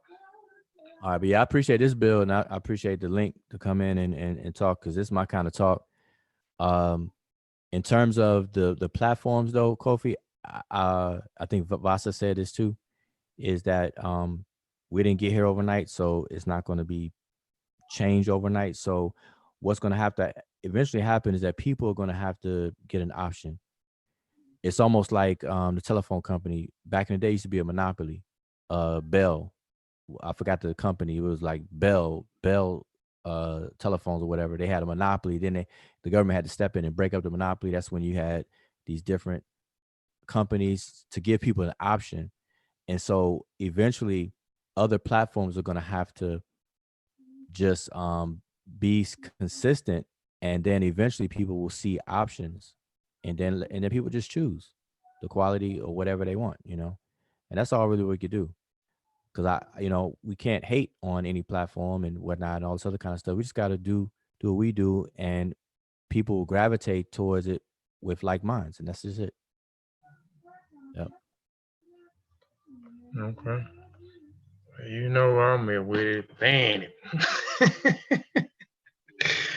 Yeah, but that's just my opinion, man. Like I said, that's just my opinion. I just, which I mean, you're right, but I think, we just got to be consistent and keep doing, like you said, keep doing what we doing, man, and leave it up to the people. But like you said, the like-mindeds are following, the surrounding families. A lot of them consistent. So, and I don't know if the same people follow those other platforms. Like I said, I don't watch those other platforms or be in the chat, man. But we got, we consistent. Like I see a lot of people that's in this chat.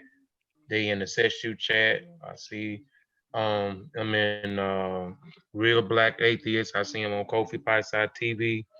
I see him in NBK, and a lot of those platforms are groups or like-minded individuals who tried their best to bring the correct information and demonstrate good character at all times. So I see a lot of the guys that's in here now, guys and females that are like-minded, like those surrounding families or whatever, man. So yeah, we just gotta stay consistent.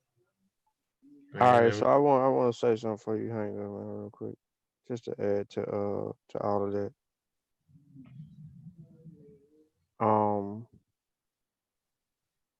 And yeah, in order to change things for the better, we have to.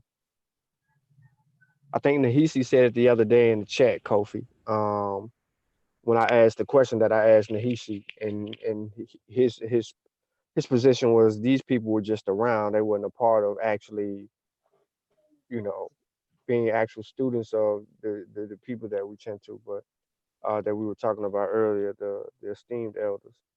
And I think that what he said after that was that he thinks that people didn't think that the youth would be as serious as they are with studying and wanting to know the information.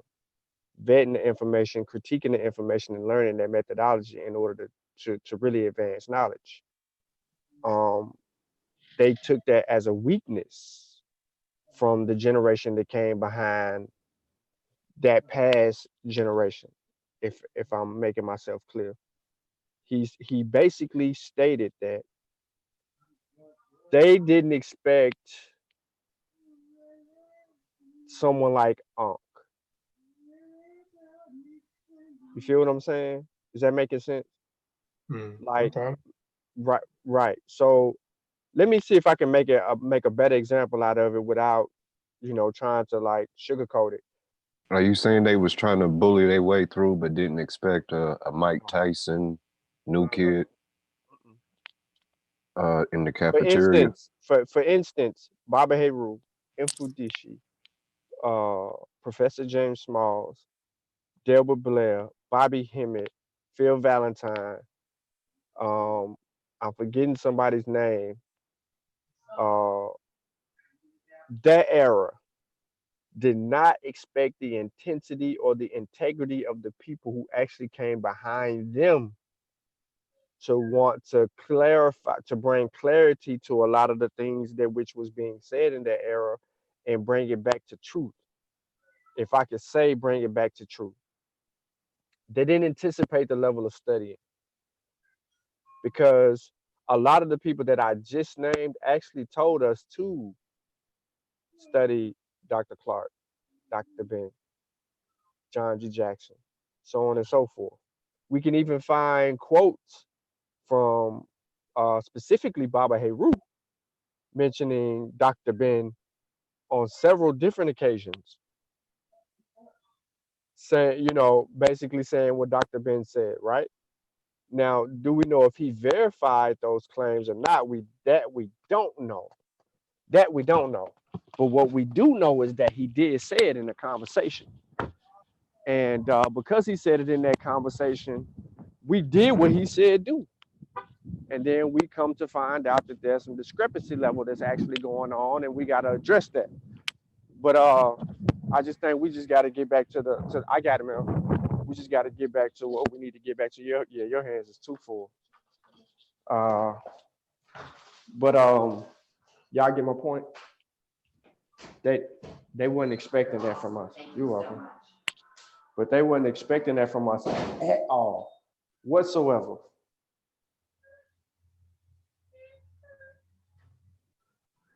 Like, if I didn't think that you were going to read a book about something, I could just get away with saying whatever I wanted to. Now, I'm not saying that that's what they were doing. I'm not saying that that's what their intentions were, but that's the climate that has been created by many. Yeah.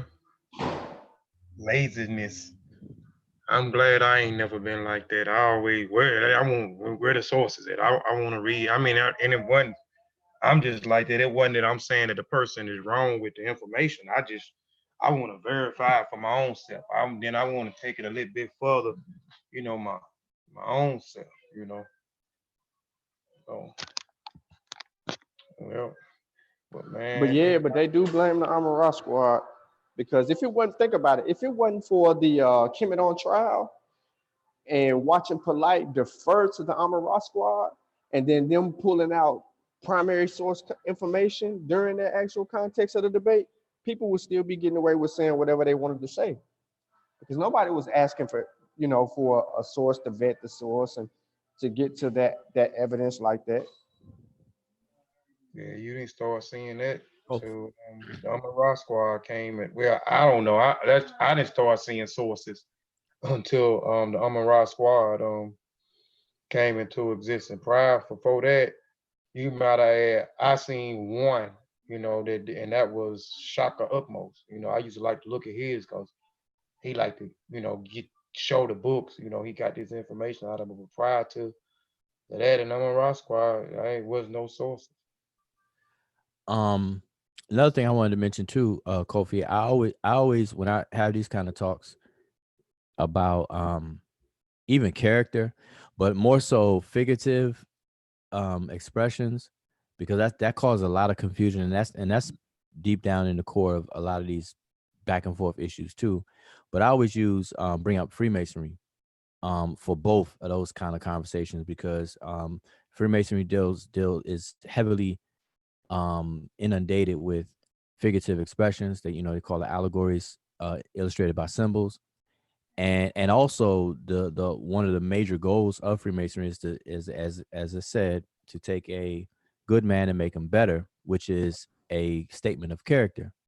And so if people even on the surface looked at that, they would understand how to maneuver and conduct themselves a little better, even if they were just to research a little bit into that and stuff. But I always try to use it as a comparison to people, you know, because nobody looks at them as spooky.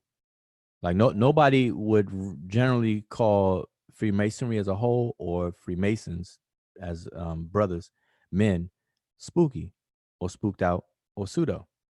Because the moment that they attempt to do that, man, the brotherhood as a whole can whip out a laundry list of a resume for people who have done things around the world and in particular countries and administrative capacities and stuff like that, like who was a member of these various different crafts and grand lodges, who were prominent people, who you know, the movers and the makers and the shakers and stuff. So that wouldn't be a good look for people to say that. But I'm just saying, I always use that as a comparison. So I think that over time people will back off of this prejudicial view of cultures that are not theirs, because what a lot of people are doing recently is what we blame Europeans of doing with all of Africa, is just looking at it through a restricted lens and just label Africa as, you know, backwards, primitive, they're no good, this, that, and the third. Our very own people in these social communities are doing the same thing, not to that extent, but they're looking at the culture and saying, okay, these people are spooky because of what they believe this text is saying or this oral tradition is saying, and so they end up doing the exact same thing. So we gotta work on that over time as well, and so that's what I look forward to, in having these slowed down conversations. You, and I'm glad you said it, because just with all you just said, before we go back to Maestro, like you were saying that, you know, some of people in the conscious community is doing a thing, looking at things, you know, from a different perspective, gravitating to toward other people culture and stuff like that. That's why I wrote an article. Confusion, misunderstanding, and chaos about ATRs, African traditions, and how it's attacked by Western society in our own unstudied. So go check that article out. I think I put it out 2 weeks ago. Check that article out. And then I'm currently working on another article right now called West. I don't know what it's called, something secret societies um, and their purpose. And I'll be in the first part of my article, I'm going to be talking about masonry. So I'm a Freemason myself. So I'm going to be talking about Freemasonry, talking about my experience, and then the purpose of the secret societies. And so I'm going to talk about those purposes, but I'm going to talk about me being in what they call a secret society, and how it's kind of compared to African secret societies, and did some of these things come down the pipeline through what we call Freemasonry when we get to the medieval period of the 14th century, and then we get up into the 17th century with the Grand Lodge of England, the Grand Lodge of Scotland, and then the merging of the Grand Lodge of England, the Grand Lodge of Scotland later in the 1700s. But you know, and even with we keep talking about, when you look at African cultures, we you know, it's the culture is always predicated on cultivating good character. And you mentioned then, Wujawa, that masonry is designed to take a good man and make a man better. So you know, and it's just talking about character. It's about cultivating and building your character, and they use certain types of tools, you know, symbolically through allegories and et cetera, you know what I'm saying, to cultivate that character or implement those tools every day in your life where you're able to build and make yourself what they call a perfect action. You know what I'm saying? So I'm going to show how masonry, this is the secret society that I was in, taught me how to cultivate good character. Then I'm gonna go into the secret societies in Africa and name a bunch of the societies and go into some of the societies and show you what their purposes, some of their purposes, their purposes are. So hopefully I'll be done with that in another week or two, and I'll be dropping it. I forgot the name of it. Something secret societies and their purpose, or African secret societies, and their purposes. So be on the lookout for that article coming soon as well. But somebody had some? No, I said I look forward to that. That should be interesting. Yeah. Did you check out my other one? Saber, you checked that other one? No, I didn't read the whole thing. Nope, the one Oh. 2 weeks ago. I need to finish reading that. Yeah, check it out. Yeah, I'm definitely gonna check it out. Yeah. And that's what it's about. That's what it's about. And I think that more people get on board and start to study that stuff. I think it will calm things down quite a bit, and it will clear the way. It will reduce the noise, so that we can clear the way to have some real powerful builds. Because people are getting out of hand with these things. People confusing superstition with spookism and pseudoism and pseudo and this and that, and all kinds of things. Like I'm gonna say this question because I know you got like about 54,000 people watching right now. I'm gonna put this question out there. I asked this question yesterday. Is that when it comes to Egypt specifically, because it came up yesterday. So if let's say for Christianity, if or any tradition that believes that you are working your way towards a better life, right? Everybody pretty much does that. They work their way towards a better life.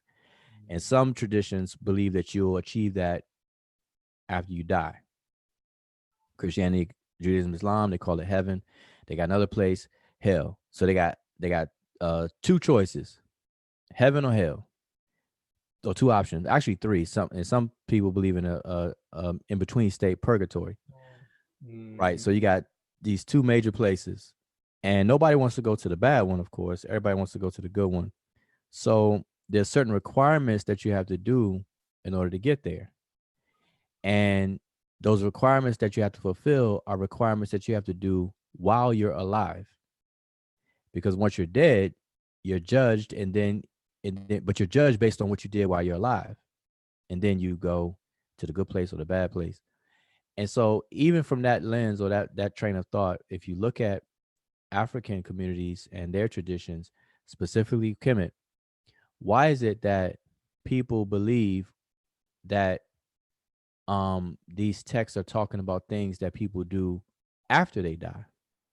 If they believe in a heaven, in a version of heaven, no matter what they call it, it should be the same standard where people are supposed to be doing things while they're alive to make it to the place once they're dead. And I thought that was strange. And when I mentioned it, it kind of caused pause for people to like kind of think about that. Like, wait a minute, okay, you know. And I only say that because people are calling these different texts funerary texts, in the sense that, okay, these are things that people believe that they have to do or will do and everything after they've lived their life, and not during the time that they live their life. So that's just an interesting thing for people to think about. But superstition exists everywhere, even to this very day. So you know, even right now, you go into a high-rise building, you're not gonna see a 13th floor. You know. You better not sweep no black woman feet. Oh yeah, don't sweep black woman's foot. Don't leave your purse on the ground. I heard that one. Don't walk under a ladder. Yep, a cat crosses the street while you drive and you put an X on the window. That's something down south, I guess. I'm about to say, yeah, that must be Mississippi. Mississippi. I never heard that one. Don't open the umbrella in the house. Don't split the Yep. pole. Yep. Um. Don't crush a mirror. If you crush a mirror, that's 13 years of bad luck. Oh yeah. Don't stay. Step on a crack, bring your mama Oh back. yeah. Hey, I'm not even gonna lie. You know, you know those. See, I'm from DC, so in DC, I know they got these in New York, in probably every city really, but on the sidewalks of the major city with the wide sidewalks, they have these grated metal grates that go to the sewer, I guess. But you could see down there, but you're supposed to walk on them. Man, I swear I would never walk on those things. Never. I don't care if I have to walk all the way around. When I was younger, you would not find me walking on top of those things. Boy, that wasn't superstition. That was just like, I just ain't want taking a chance. It's just being careful. But yeah, it's a lot of things. True story said Egyptians were just as spooky. Big deal. Yeah, everybody's superstition, but we gotta differentiate superstition from spooky though. That's what I'm saying. We gotta, I'm a stickler against these misnomers. But anyway, but I appreciate the bill. So I'm about to go ahead and call it a night. Yeah, I'm finna get over here too. We've been on a little bit too long myself. Huh? Well, I'm gonna take a break. Actually, I'm gonna kick into fifth gear on my MC Iron Lung ism and go live later. Nah, I don't know. Nah, I was gonna go live before I even came on here. I was gonna go live and talk about the Rebus principle. Oh, okay. All because I saw some posts on Facebook, but I'll probably do that tomorrow. Okay. Yeah. Yeah, I see. All right, I appreciate it though, man. I'm gonna say Shem Hotel. That's your son or Nah, that's my daughter? step right there. My son, he back there in the room. Oh, okay. All right. Yeah. But shoot, yeah, I'm finna get up off of here myself, man. I'm finna call it a day. Yeah. But shoot, man, appreciate everybody for tuning in, man. We appreciate y'all for tuning in. Y'all could have been doing anything else with your time, but y'all choosing, man, to rock out with us, man, for a little while, man, to hear what we had to say, man. So we really do appreciate that. We really do appreciate everybody that joined the panel. Saber Wujau, Brother Vasa Nicolo, Sutek, and our good brother NRS Sean Califani and Black Panther, who also was on the panel. Sutek, before we go, man, you doing something tomorrow? Yeah, we can go tomorrow. We'll set something up. Okay. Well, yeah. I'll hit you a little bit later on, man. We'll work out the time, man. Okay. Tomorrow. So yeah, so be on the lookout for part 2 of Brother Sutek presentation. What is it, brother? It's reptiles in Africa, reptiles in African culture, part 2. Yep. Part 1 was was damn good. I say it was damn good. So if y'all hadn't checked that out, go to KofiPice.tv, go to the in the archives, and you'll see that presentation, man. It was a pretty good presentation. I don't know if I'm gonna do anything tomorrow. I got 2 in the can. I got one on the secret. I'm talking about an article, but I'm only talking about one particular group. Well, actually, I'm gonna give away another group that some people may not know about, another group and what their purpose is just in this presentation. But in the article, I'm gonna line out a lot of different secret societies, their purpose and roles, which are basically most the same, but you have some that are a little bit different as well. So I'll be highlighting a lot of that in the article, but I'm gonna touch on it a little bit with the Poro. So I may come back tomorrow and do West African, maybe early too. I may do that super early on Kofi Pice TV early tomorrow, maybe around 12 o'clock. West Af, what is it called? Secret Society, West African Secret Society, the Poro Society. So I did something on the Bundo / Sandy Society on Mossi Warrior Clan channel. So if you want to go check that out, I did that maybe a year and a half ago. The video did pretty good. Where I talk about the women. Women is and I look at it like the OES, you know what I'm saying? Because the Poro and the Sandys, secret society in Sierra Leone, Liberia. You also got in Burkina Faso, and it's another region that you will see the Poro. But I'm going to show. I don't know if it's in the presentation or it's in the article. I think it's in the presentation, not the article. I'm going to show you something else that when people talk about the Poro Society, what they do in Burkina Faso, which is a little bit different. We know the Poro Society in Sierra Leone and Liberia is specifically for the men, but I'm going to show you something a little bit different. In Sierra Leone and Liberia, but I'm going to show you a little something different with the Poro Society and Burkina Faso tomorrow. I guess I'll do that tomorrow. Then I'll touch on another society that's in Sierra Leone and what they do. I know I never heard anybody talk about them, so I bring and I'm not going to shed a whole bunch of information on them, but I'm just going to talk about it because of one of the slides that's dealing with the Poro and the Sandy. So it made me touch on this particular secret society in Liberia and Sierra Leone. So yeah, so hopefully I'll do that. Like I said, if I do it, it'll be early tomorrow, maybe about 12 o'clock. Again, it's West African Secret Society, the Poro Society. And if you missed the Bondo / Sandy presentation, go to Mossi Warrior Clan, this channel, look in the archives, and you'll be able to see that. And the Poro, you'll be able to see that on Kofi Paisai TV. And then a little bit later, we'll be doing Brother Sutek's. And then I'll be on the lookout for the Fataru presentation by the Senegal people. I have been touching on the traditions of African traditions. So we can get out of saying African spirituality, African, what's next, African traditional religion, African religion. You can go on Mossi Warrior Clan, Kofi Paisai TV, and you can look at the Gulu Wankulu presentation that I did with the people in Mozambique and Tanzania. The Odanani presentation by the Igbo people, but the Gulu Wankulu with the Chewy people. You can look at the Akumi presentation with the Akan, the God U in Ghana.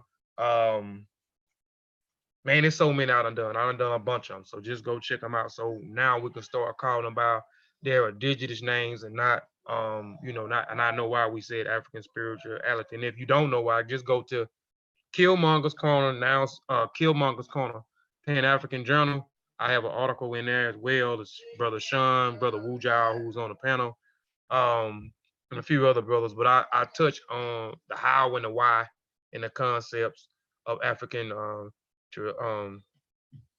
African traditions, and I explain where African spirituality come from. It's a invention that was created by the diaspora Africans.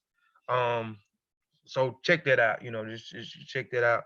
But I'm out of here, man. We out of here, man. We see y'all next time. Peace, peace, peace, and Black African power. We out.